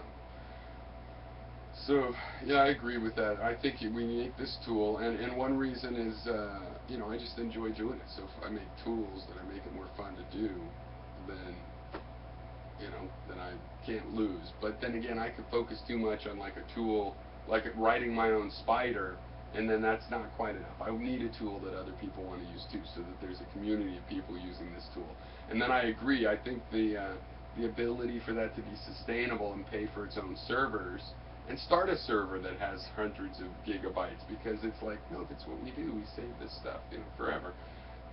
That could grow, but you're not going to try. But you can't. Like everybody that watches these philosophical videos, not the amazing atheist level, but people that are discussing these issues, and there's a couple hundred views for most of the average people doing this, and the people that comment and watch those people are not going to provide the sustainability. They're providing the motivation and the energy to keep the thoughts happening. And people, if you get something sweet enough that this outer side that's like, I can watch this 15-minute thing every week and I see what people are bitching about. You're going to need to challenge. I think gaining your popularity, you're going to need to go through those people eventually. So eventually you're going to have to appeal to those audiences. To the wider audience. Yeah, absolutely. So eventually you're going to. Like even the Amazing Atheist, what's going on? I mean, there's people that have done these, or there's school science channels that have gotten audiences of people, and I would like to see that, and that's great. But I'm not as into that version of educational stuff as I am the debate and people getting challenged, because you watch these science channels and they're great, and then you see one, you're like, what the fuck? Or they're for GMOs, and you can't argue. Well, and you should be able to argue, and they should keep their reputation and maybe fail on that point. Yeah, well, I mean, then you go back to the, Captain Quantum, or wherever the hell that, 3 billion view video is. It's absolute crap, I mean, it's a piece of nonsense of science, Yeah, we should talk about something where, we're being too, what were you talking about? Not fighting enough. Let's talk about physics. Right before I gotta go, though. You're not supposed to ban me in real life. So, well, I'm going to be working on that, and I have free time. I definitely have a few months while I'm gathering up, and some work that I think is going to come my way anyway. So there's definitely enough time. I'm going to have a few months to finish some of those things and work on some other stuff too. So that should be fun. Yeah, like I say, if you find a use for it, let me know. But, you find some. Well, yeah, my plan on that right now is that all the software is open source. A bunch of stuff I've written, none of the server stuff have I put up there because I haven't had to, but I'll open source that as well. This stuff I've been working on doesn't even use the server that much. Most of the data is just stored in your local storage. And so it's a big JavaScript library. So theoretically, it's an environment where you could add a plug-in of, he'll tell me this and he'll tell me that, and he's already doing ratings, and to get to know who the user is, I call a function. There'll be a bunch of libraries like that theoretically. You can add your stuff or build out of it. So, but that's always easier said than done, because you look at someone else's code, and even if there's stuff I'd already want to redo from how I've been doing things. And then even if I do it all right, when some other programmer looks at your stuff, they're kind of like, oh, it's easier for me to continue doing what I'm doing and use this library, right? On the other hand, I'll keep with it, and I know how to make stuff more and more easy until hopefully it gets to the point where, it's too easy to use to say. Yeah, like I said, I'm comfortable. I like the idea of open source, but I don't think you really make money on the software. It's more making money on what it does. So or for me, it becomes a marketing thing, you see, because like even where I've worked the last 10 years, they're open sourcing that software. This is the first time I've left a place and I can use that software. So what it is it becomes like, I noticed it's more 20-somethings that are doing it, but there's a new kind of software career where you do all this free software and you only need a few people to go, that's awesome. And he did that for free because he knows how to do good software. And then you get a contract. And you work for 6 months or a year, or they want to hire you. You know what I mean? And you get it's a way to find your clients when you're Aspergery programmer and you don't really sell yourself. Well, the open source is out there and the software sells you. Yeah, I'm not saying it doesn't. So, yeah, I've just been unlucky in terms of the people. Like I said, I've done these little jobs. Yeah, no, it's hard to hook up. Yeah. And they always fuck up somehow. I do my job, and then somebody else doesn't do their job, and it's just. I've been through that too. It's and in the traditional model, frustrating. I've known people, a lot of guys, including some that made it, got businesses started. But mostly what I know is good software engineers that got screwed over by a business guy over and over. It's really hard to find that side and somebody that has that part of the vision, and that you're going to hire salesmen that are good, and why you need salesmen, and then do the salesman the only take people over. They're going to look for somebody who's off the register. The only people looking for the cheaper guy or the innovative guy are usually the people who are already in trouble for some other reason. Yeah. The more desperate people. That's true too. And that's always your vulnerability. Is they're already in a desperate circumstance. They're going to you, and they're also throwing Hail Mary passes, and you're like, I mean, so you're sort of tying yourself to something that's already got a 40% chance of failure or whatever. Well, my main thing that's likely right now, and I have a couple things, because there is a lot of work that people want kind of on contracts, so that looks like it's decent right now. But in terms of contacts and actually knowing, because people will pay for crappy software just because you can do it better, it doesn't really help. But is the science stuff that I'm working on.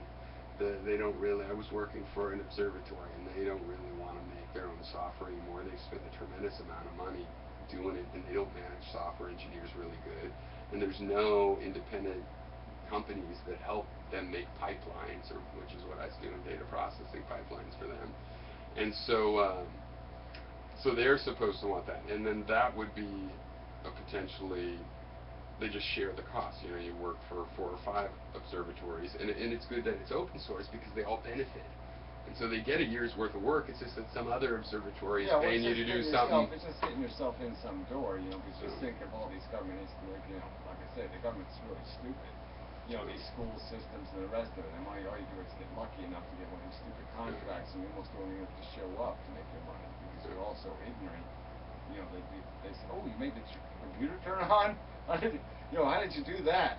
And in science, it's just kind of funny. Yeah, I mean, they'll want, I don't know, it's weird. You'd think it was science and they'd be super proud of what they're doing, but sometimes they're too reserved, and they want the innovation to be on this firewall of another company, and to maybe make a decision to buy something, it seems less committal.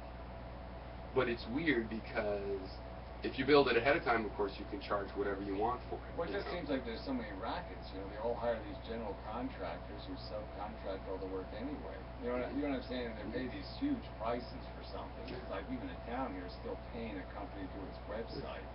And sometimes they prefer that. That's what I'm saying. Like, I'm in a situation where they realize they don't want to manage this kind of stuff, and they'd rather pay more but less committally. And in the end, they pay less. I'm just saying, but they're paying for nothing. Yeah. You know what I'm saying? Well, if they're doing it year over year, they're paying they're getting ripped off. They're paying $5 grand a year for $50 work. Yeah. You know what I'm saying? Well, or what I found out is like these guys that buy a small business a computer, their little server, and they need a, you know, they're making $1 million. They need a, you know, database. Those guys charge $125 for a guy to order your machine from Dell and plug it together. Yeah. All I'm saying is they're getting ripped off. There's all these places where you can make money, so you. I don't want to make that kind of money. I know, I'd rather make money the part that's irritating selling. Is that you have to sort of sell out to this bullshit because you're saying, gee, you know, that would be, you know, if you can get one job like that, you know, it takes 10% of your work time. You know what I'm saying? Because it's such a fraudy kind of fake job. You know what I mean? You don't really have to work.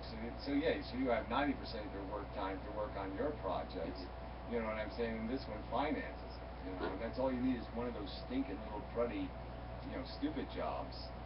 You know that you don't feel good about, but you know that's the way you have to play the game. Well, I think there's a model that's separate from that. This open source model, like with Red Hat, the Linux company, they decided that they stopped making totally free Linux, and then in a way, and they make this version that's for servers, and it's really old. Like I can't even develop on it because it wants old software, but it's known, and it's known to be solid. And I think they're making 14 billion, or I forget how many billion, and they sell software you can give to a friend. I still. know, but they're still winning the lottery. Yeah, a little bit. You know, but there's a lot of them I'm now. just saying, for every one of those, there's 500 who tried the Red Hat and failed. But there's a lot of individual contractors that just make a funny little app, and then somebody comes to them and says, "Oh, I want you to do this for." Well, isn't that what and I'm that's saying? the dirty job version. I'm just basically saying though, it's still kind of a lottery system. You know, you got to be in it to win it, kind of thing. So you have to be willing, you know, to kind of capitalize on that. Well, that's why I wonder too. Because I'm thinking of just focusing on the direct to the people thing. Because what also I was realizing is, so how long have we been using the internet? Well, I had ideas back in '92 that I thought were great, and it was like 10 years later they happened. And it was ahead of time because I was using these computers online from 13 to 23, and then 23 to 33. And now, 40, I think I'm 47, my wife said I was 46 though, so now I'm 46, let's say, and it's the third segment, and I actually think people are ready for some of these ideas. You know, because it was like what we've been discussing with the debate thing. There's hundreds of thousands of people doing this activity, but a lot of them just for a couple years, really. And maybe before that, they weren't arguing at parties philosophy either. They weren't doing the inward. They're truly just now getting their 10 years of experience with this kind of a medium. And so, you know, selling yourself to people that need computer work to make, because they think they have a way to make money, that is kind of a fallback. Well, why not just make a site or an extension that people want? Are they ready for these ideas? They were never ready before in '93. Yeah, they should be. But I mean, how long can I be guess ahead? I'm still feeling the burn, you know, just because when I got on the internet, I said, okay, this is a place where intelligent people are going to behave like intelligent people.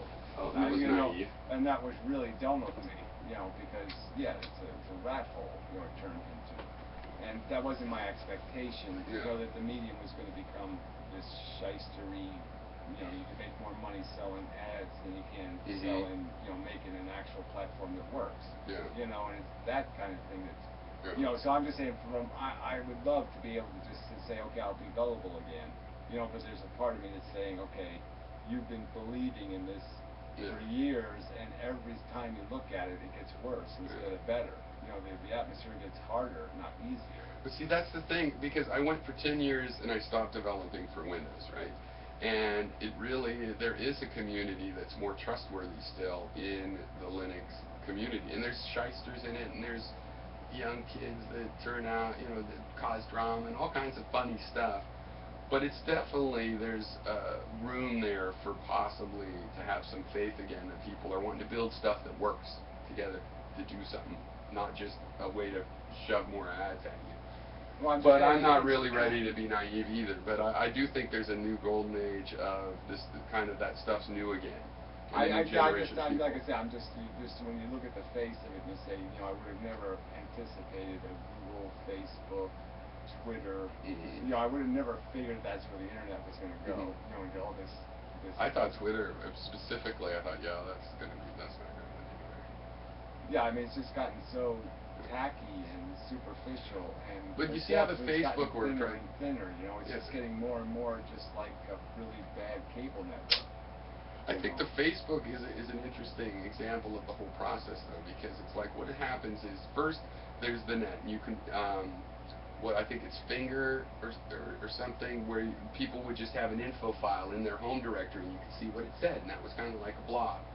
But then people wanted web pages, so they'd edit the web page. You just open an editor on your machine and do the web page. And it just gets more and more abstract until, okay, now you have your photo album and your web page and stuff, and the Facebook and MySpace stuff, they bring that all together. I know, but now you're not you bringing anything together. No, That's well the- now there's no people, depth. and with the power of Google and stuff, you've got people, like we were all in YouTube forced onto Google+. So now all the Facebook users that use YouTube are handling two of those.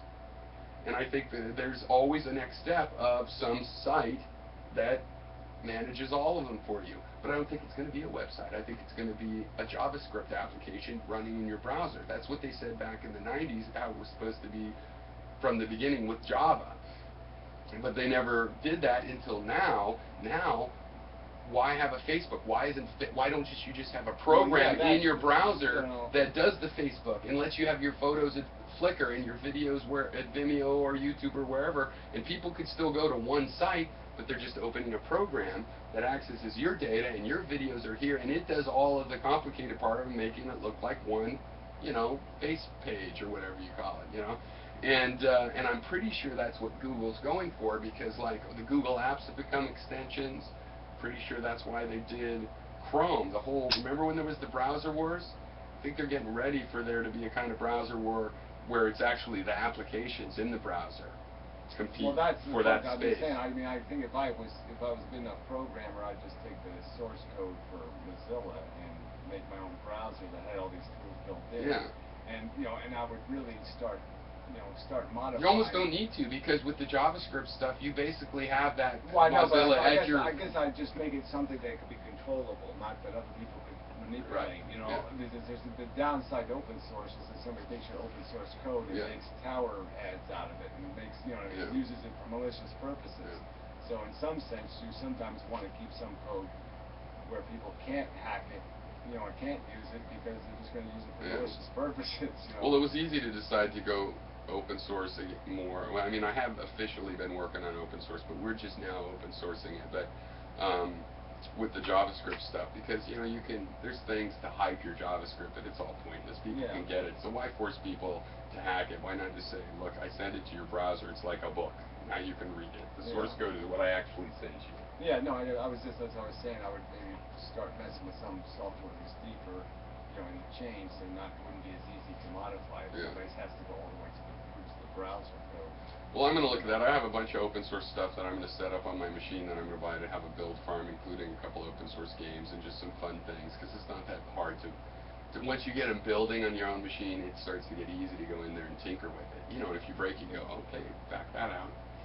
Because you use version control. That's probably the main thing. You probably never use. Have you ever used version control? No, but I have used where you're using an independently loading. Yeah.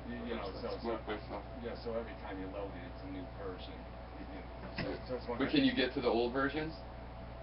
No, that's what version control. It just does the Wikipedia page history thing with your source code, and it's really useful for multiple people working on something at the same time, because if you fuck up, all you have to do is back out. You can check it in every day, so maybe you get a day's work, that's broken, and that's a big part of doing this stuff. But anyway, yeah. So, well, hey, I have to say, when I came into your room on Saturday, usually I get in there and you guys are just talking about movies or something, and I feel like it's been an hour trying to take over and get a but you were like going through a project or something. It was pretty deep, but I didn't really pick up what it was. You were going through... Oh, just the word game thing? Oh, yeah, well, you were going through these lists. Yeah. For what? Well, just the idea of making an argument, you have to build these logical... Oh, that's right. It was the Hypfliday thing. You were going through your Hypfliday reply. I was going to just sit there and say, okay... You should do a lot of that. You help those people get smarter then. Yeah, I'll reconstruct this for you and put it in your own language. So what is Hypfliday saying? Because I haven't really watched videos. No, we hasn't been saying much. I mean, hopefully you know how he is. You know, he's sort of, I get along so fabulously athletic. with him now. We had a He is- big falling out, but He's like just hilarious. years ago. Like in the last 2 videos he's made, halfway through the videos he's completely changed his course. You know, and just like say, and so starts making the opposite video. It's Okay, well interesting maybe to hear you're the right. high-low day I videos just for you. ragged on you for 5 minutes, and now I'll say, okay, well you're right about that, and you're right about this, and you're right about this, but you still suck. You know, it's just so funny because he just doesn't. He's in the trusted network on the thing when I put it out. Yeah, he just unravels his own arguments, but. That would be funny too. We come out with something like this that has this trust network based thing where, you know, who rates stuff and what shows up in your suggested, you know, comes from a community that you start with. Because I'm sure there'll be, like the people that I would all involve, many of them hate each other and would be like, no, I object. Him? No, that's not who I meant when I said we have a community. But you also have this community that you could do it with of, you know, the anti-natalists and Forever Wolf Films and people that definitely there's a sub-community there that's independent. Yeah, I mean, there's somebody's listening. You know, I don't know how deep it goes, but there's people there. So. I kind of thinking, my thing right now is people like I never did see Matt Fales. He didn't show up that day. I couldn't get a hold of him, so I never saw him in Hawaii. And then there's this guy I watch, Kurt Hardesty, or something like that is his name, and he's also being growing into a healer, like the spiritual, spectral dynamics kind of stuff. And I've had enough. I mean, I like both of those people a lot, but I've had enough of that. I'm thinking like almost like in the whole old school atheist thing where they went and looked for the young earth Christians to argue against, because I just think it's so counterproductive. Like he's pushing breatharianism, you know, the idea you can just eat off of and it's unspiritual to me, because I still have more than you, I guess, this idea that there is something to the spiritual feeling, and that feeling you have looking at the Grand Canyon and stuff. It's like you should listen to it, and I feel it's really wasted when people are like, because I want to become Jonathan Livingston Seagull and teleport. Or Kashify used to do this. I'd argue with Kashify about, you know, he would show video links of YouTube of Hindu monks flying. You know, well, fake I ones. think it's the same as the Feynman argument about, you know, you can look at a flower and appreciate it for being a flower. Yeah. And then you can find even more, you know, when you pull out a microscope and start looking at how it's built and what it's made of. And I think the same is true of our psychology. I think the much more interesting story is, why do we feel it? Why do we have these feelings? And you don't need a spiritual solution to that. You don't need a spiritual answer. You don't need a beautiful answer. But some people do. That's what I think. No, I don't think they do if they really think. You know, I'm just saying that I think there's more power in controlling. You know, not being the puppet anymore. Yeah. Okay, not being the bug, not being controlled by a DNA molecule, because that's all you're really doing when you're wallowing in that ego, because that's ego. It's like too, over-romanticizing That's ego, right? attraction. Okay, let's get true. Yeah. It's ego. Okay, you're becoming beautiful and part of something. And all this, I think there's something much more beautiful in being able to accept what you really are. You know, this reflexive. But I would just put it this way: why can't you feel spiritual without wanting magic powers? That's the thing. The spiritual people would do a lot more better in this world. They're not the ones torturing and trying to become black ops. Well, I know, but there's only 2 choices. Okay, I mean, it's either going to be the truth, which is not going to be. This isn't going to be a great answer. So you're going to have to deal with the negative of the harsh reality, which is going to be, this isn't a great answer. I'm not going to be able to get too lazy to hold the camera. You have to get a little tripod.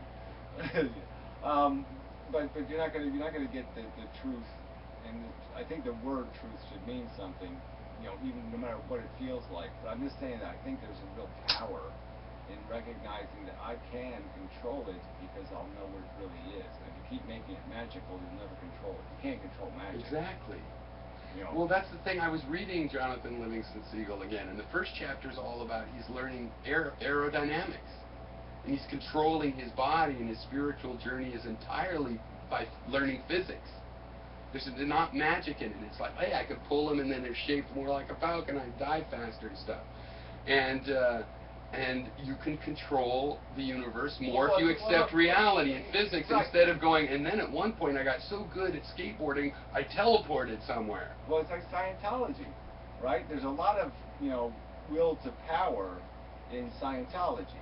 Okay, it's really Yeah, about making obviously. yourself. If you feel like a doctor, you can be a doctor. Yeah. You know what I'm saying? Sure. If you feel like you're incompetent, you're not going to be able to do it. So it's that idea that sometimes competence is your best friend, because it'll enable you to do what you need to do instead of worrying about doing what you have to do. Right? Yeah. Okay, so it's a way of channeling your energy, so to speak. Right? Tremendous value in that, in terms of getting control of your psychology and understanding when you need to be confident and when you need to be careful. Okay? And what do you need the volcano for? What do you need the fucking aliens for? You know, what do you need the bullshit, you know, tied onto that? And it was only contrived for the purpose of getting the tax-free status, right? So here you have this guy, like, L. Ron Hubbard's an asshole, but obviously he had some insight into human psychology. And so take the value of that, you know, this mind over matter kind of thing, this mind over lizard, or however you want to describe it, and take the value of that and just get rid of the rubbish, get rid of this volcano and aliens and bullshit. Yeah. Well, he didn't think people would buy that, evidently. Well, I don't think it's just about buying it. I think the idea was, is like I said, he wanted a tax write-off. But he didn't really believe this stuff. He was just a science fiction guy, it seems like. Well, I'm just saying, but that my point. But he believed in the my system. point is we know it's a contrivance. It's like a metaphor. We know that's the junk, and I'm just saying, whether Hubbard put it there for a tax write-off or he put it there for some, or make it popular, or whatever his excuse for putting it on there, I'm just saying, just separate the two things. Separate the value from the crap. Well, I think one of the values of Scientology is just that they have this idea that you have ideas in your head that you're battling. You know, there's this excuse of these aliens have come, and so when you have these crazy or self-critical or whatever kinds of ideas that are contradicting, it's a way to interpret that as someone else. And, you know, it's kind of like when the crazy person's dog tells him to kill people, Son of Sam. You know, maybe he could have thought, that's an alien in my head. Maybe he'd still be batshit crazy, but he wouldn't have killed anybody. The point is just don't take it literally. But that's what it all is. It's about attacking those things and getting them out of your acting career. Right. well, whatever. You want to break it down. That's why it works with actors, I think, because those are the kinds of things that come right in the middle of the scene and make you a bad actor. And by learning how to karate chop ninja those out of your mind, you also could become kind of vacant-brained, like, you know, some of them are. But you actually will act at your peak because you won't have that clutter when you're trying to focus on some goal. Well, especially in acting, just because you're supposed to, you know, you have to play a psychological game with yourself. So that's what it's about, is psychology. So I'm just saying that there's tools, and just use the tools, take them for where their value is, and quit. You know, I just wish people wouldn't keep demanding that it have some golden goose at the end, or there be some happily ever after, or some other bullshit that makes this mean something to them. The value should be in the tools. And that should be enough, you know. Well, that's what I think. And I kind of am thinking of changing my attitude, because I've had an attitude for a long time now with the internet that you can't really change people and stuff. And so it's like, okay, I'll just get what I can get information. I'll try to take the good out of Scientology or whatever weird thing. And it's pretty expansive. There's a lot of stuff things that are even abhorrent that you can do that with. And I'm thinking of turning more towards like, well, no, how do you educate people? And I go back to the idea I've had the whole time, which is, how can this help if I'm being self-indulgent like that? And it's not working per se, but the idea was, people really need to learn how to think, you know, and emotionally as well. Even if thinking emotionally means, you know, rising above and not letting it worry you. Same thing. You have to add your emotions up, and then you're going to add up intellectual emotions like curiosity and eureka, and I discovered something, and I solved this puzzle, and the desire to solve a puzzle. You have to teach people how to think better. And I don't feel like I think better in one sense, but in another sense I think I do. I don't think I get to better conclusions, but I think I go on a path that's more logical. Right. And I know when I'm in a wrong conclusion how I got there. More logical is part of the concept, though. The only way you do that, though, is you first have to understand how your brain works, because your brain doesn't work logically. Yeah. You know what I mean? Your intuition is not logical. Yeah. Okay? Your first impression is not logical. So you have to recognize that you have this bullshit, and that you have to. That's why you need to get to the base of it, the root of it, and understand. Okay, I have this ego. I have this other stuff that's created an agenda, culture that's, you know, I have been brainwashed by my culture. I have been brainwashed by certain notions of comfort. All the metaphors. Right. That we and so you understand the psychology of the machine first, then you can start cleaning it of the bullshit, because so much of what we do is always trying to make we're making the world, the reality, fit the round hole we have in our head, and we're just saying, no, I don't accept square pegs. You got to make it round, and that's the bullshit part. You know? So the funny thing though is this is almost like in the self-help area, which goes into the you know, the people that want to be these spiritual teachers and breatharianism, where there's some spiritual dynamics or whatever, a self-help thing, or maybe it's yoga or the New Christ Church that does rock and roll. I mean, it's like this self-help industry, which is like the last thing that I don't have a desire to be big in the Tony Robbins, you know, and yet it's almost like there's a reason people are asking for that, because they do need the answer. I don't think that industry does very well. The people that are really into it, they're all over the map. For one thing, even if one of those books is great, they have 7 others that are just making, you know, every crayon scribbled over each other. The bad gilding of the lily is how, you know, I don't know how to put it, but it's you know, yeah, they're just putting crap on top of something and weighting it down so much it's lost all its value. You know what I mean? So much glitter and bullshit that's tied to those philosophies that, again, they've missed the value. People want to be told their life gets better when they do it. But you know, the value is in understanding, you know, how your brain works. You know, the deconstruction. Yes. You know, and getting to this whole determinism thing. But people want to know they're going to get rich, like The Secret from it. Program thing. Well, I know, but that's the part that once you've dissected your brain and realize your brain is just this robotic machine that's running, then it's going to be impossible for you to start worrying about who's winning the lottery. You know, then you're automatically going to understand that. But what are you going to do? Lie to him? Your brain is doing the same thing my brain is. No, you don't have to. I'm just saying the ego gets killed as soon as. But it's like, do this and you'll get rich, and then when you do it, you don't care anymore. But you only care about getting rich because of your ego, because you're an individual. All right, I'm just saying. As soon as you understand, as soon as you start understanding that your brain is like feet. I mean, making a distinction between my feet and your feet would be idiotic, right? Because there's nothing special about feet. A foot is a foot is a foot. Well, a brain is a brain is a brain is a brain. So then you understand that it really doesn't matter whether you're happy or I'm happy. It doesn't matter whether you win the lottery, I win the lottery. You understand that simple concept. Then you break down all that. What do I expect from this? What do I demand from this philosophy? And all you demand from it is the truth. See, here's the thing we argue about with Nietzsche. Which is, see, Nietzsche was saying that what if, see, here's the thing, let's say we know a way people can find more of the truth, okay, and the problem is the people want to be told that that'll make their life better, and what if knowing the truth makes their life unbearable, right, which kind of comes to your analysis in antinatalism. You analyze human life, I blame humans and kind of stop there, but I see why you go into how, you know, brutal nature is, and that's, you know, and so you analyze and find this truth, and it doesn't make life easier necessarily, and yet I still want people to go through those processes, and I think it will make our culture better if people went through that process, but they want to hear that God's going to, you know, grant their secret. I think they were still arguing too from a point of view that somehow you needed the special knowledge, you need to be one of them, one of we, you know, you always did this we stuff. You know, to be, and so he was talking about what's good for them. You mean L. Ron Hubbard again? He had, no, I mean Nietzsche. Oh, Nietzsche, okay. There was a standard for the people, and there was a standard for the elite. Okay, we, the philosophers, can have this conversation, but the regular, you know, human class can't. Yeah, well, there might be some bad elitism in there, but you got the same thing Kant did, and the rest of these people, is they all talked as if, oh, human civilization will come to an end if we talk about the truth, because humans can't take the truth. So they were basically doing the you can't handle the truth argument in the sense that humans need these guideposts. Well, I would dislike Nietzsche if I agreed with that. Right out. They need big signs with big letters and bold type. They can't do the smart stuff like us. They can't read the text. And I'm saying, no, that's the bullshit part here. Everybody can understand politics. Everybody can understand the law. Everybody can understand all this shit. It's just that we have forced a contrived hierarchy. Doctors talk Latin for a reason, right?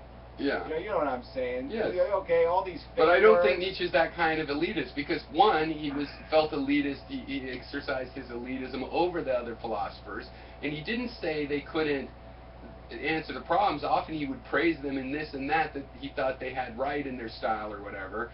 He usually said they had a problem because there was some emotional thing, like, you know, kind of Freudian. Freud stole from him, like, he's only believing in this Still- he politics still because his talked mom about- beat him, he kind of still- shit. He still talked about society as if it was a colony of ants. Yeah, he didn't like for it, and democracy, and he hated was it. something else, okay? But is that- He thought of himself as a praying mantis, and the human race was ants, okay? He thought he was something special. No, I think he thought he had gone to the side, but here's the thing that I've struggled with him is that, he was against democracy. He didn't think democracy would work. But he thought kings were corrupt too. I mean, there's a big pessimism there. I don't remember anything he said would work. But what do you think about that? Because he was against everything. Right. He was a okay? big crit. Right. No, he did take the curmudgeonly He side. built nothing. Okay. Well, I disagree with that. The only that. thing he validated was evolution. He But- didn't validate. But what about this other question? thing. Just take this question as a topic. Democracy. I mean, because I'm very pro-democratic, but now I'm getting older, and I'm starting to see why it kind of depends how that democracy is formed, and it's still an open question of whether one can be formed If I had well. if I had a choice between I get to choose the dictator, okay, and democracy, I will go with let me choose the dictator. Well, what if it can't be you, though? Well, I'm just saying that's how I'm looking at it personally. I'm saying I'd rather have the benevolent dictator than the democracy. But The there's no way to democracy- choose one. Well, I know. Well, I'm just They saying. get corrupt. I'm not. No. Einstein's not getting corrupt. He would. No, he wouldn't. Well, I can Yeah, trust. I think I can trust Einstein as much as I can trust me. I'm pretty damn sure of that. Okay, and just from reading Einstein. well, but Einstein was a pacifist, but ended up not being a pacifist because he realized you got to do something about the Nazis. Yeah, there's nothing wrong with that. Yeah. Okay, I mean, but I there's wouldn't room say- for a big mistake if he's the world dictator for a few years. I'm Maybe saying, we'd though, have Nazis but in power. But we know the process, okay? We know Einstein's not going to do anything except do it carefully. Well, Alright? he's a good example. Okay, well, I'm just saying, but he's Because I not, trust- he's not an example of a failure, is all I'm saying. Yeah. And he's an example of somebody who's going to look for the right answer based on some sort of bigger picture than what does Einstein think. For Okay? sure, Or what yeah, does- no, what and that's does how come he Einstein- was a pacifist Well, I'm and just why he was saying, big enough to I'm- not be one well, afterwards. Well, yeah, I I'm mean, just saying that's why I would trust Yeah. Einstein over democracy.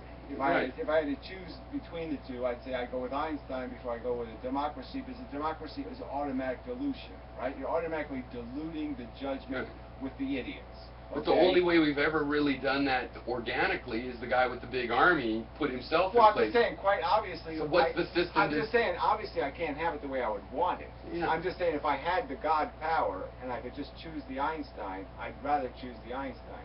Obviously, we have to go with democracy because there's no other rational choice. Yeah. There's no other rational choice in a There's no world better where one. some asshole is going to pick the Yeah. dictator. Well, in that world, there's no other choice but to go with democracy. Right. I agree with that, and I also agree with in the sense that because there's really infinite forms of democracy. Like if we had an IRV-based democracy and that's the only difference, this country would be different. So there's a lot of forms of ways of setting up the Well, I'm game. just We're saying saying we it can should have be a a board game democracy. where everybody starts equal. Well, yeah, so there's still a lot of board games. And just put a couple of test questions on the ballot, and yeah, you've already improved your Well, democracy. that's the other thing. So that's the other thing. I used to be totally against having any test questions, and things like taking the vote from felons I'm against. But I am getting a lot closer to why not? Why people that want to come and be in this country have to take a little quiz? Yeah, I don't think why it's- not take a quiz to be on a jury? There's no reason Or- to presume a bigotry, you know what I mean? Yeah. There's no reason to presume a bigotry in the fact that you're going to filter people for a minimum amount of competence. Yeah. I mean, come on, being a citizen is a huge responsibility. If you believe in, angels and reptilians, well, maybe you shouldn't be deciding our defense budget. See, I could see something like this, like kids start voting local before they get to even take part in national elections. Maybe there's a 10-year graded schedule, and to go to the next level, you have to have voted in your county, and then your state, and then your so on, and learn something about, because it's too easy. Even if you only gave them a percentage vote as a collective, even if they were only 10% of the vote as a collective, you know what I'm saying, in the whole You mean- election, yeah. it would still be valuable. Like you give 12th graders, this much weight to their vote, sophomores. That'd be this cool much because you weight, could go down this to much 10-year-olds weight, this that much way. You weight, could go down to just Go- 0% or Exactly. 0.001, but they got their say. They all And you'd get- also know what was coming in 10 years. Right, and their opinion would be voiced, it would be known instead of being unknown.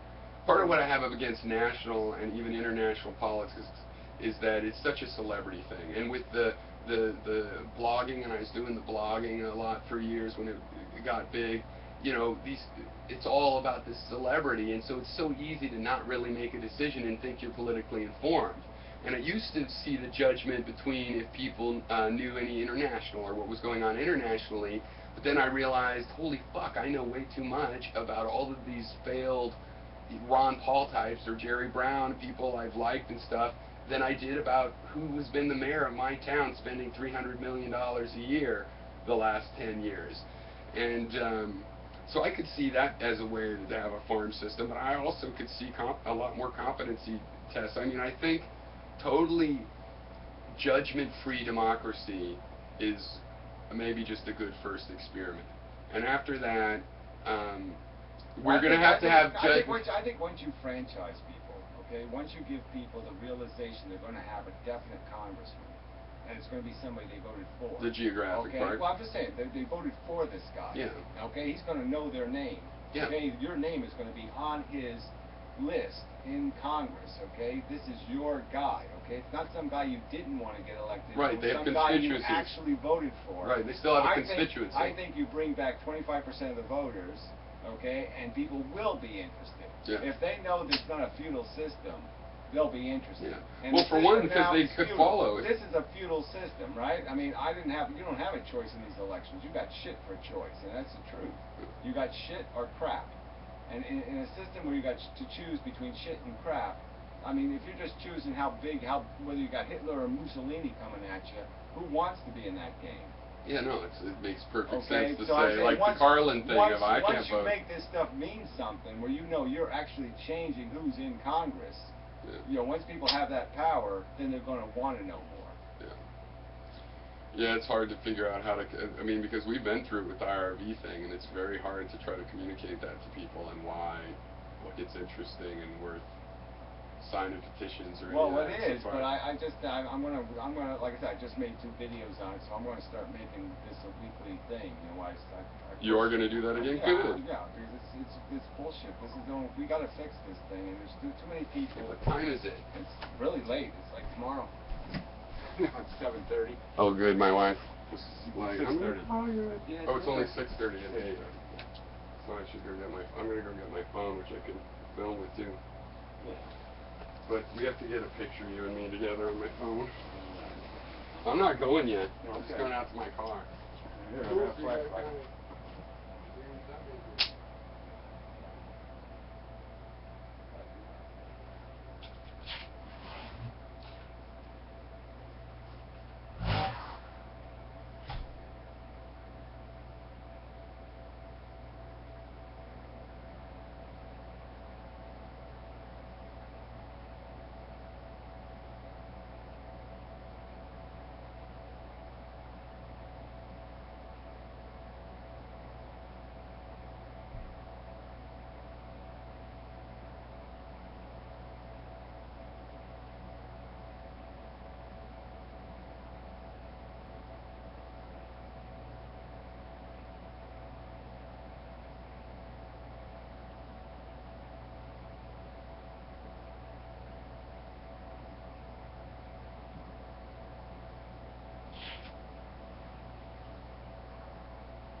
Yeah, it's amusing, all right.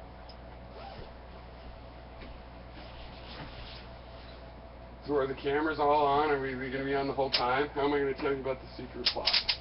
Yeah, I'll see if this video loads. That'll be interesting. See if it actually works, a 2-hour video.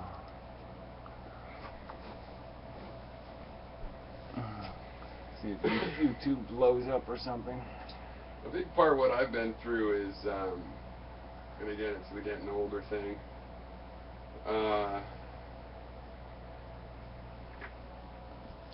I've done a lot, and I think this is true in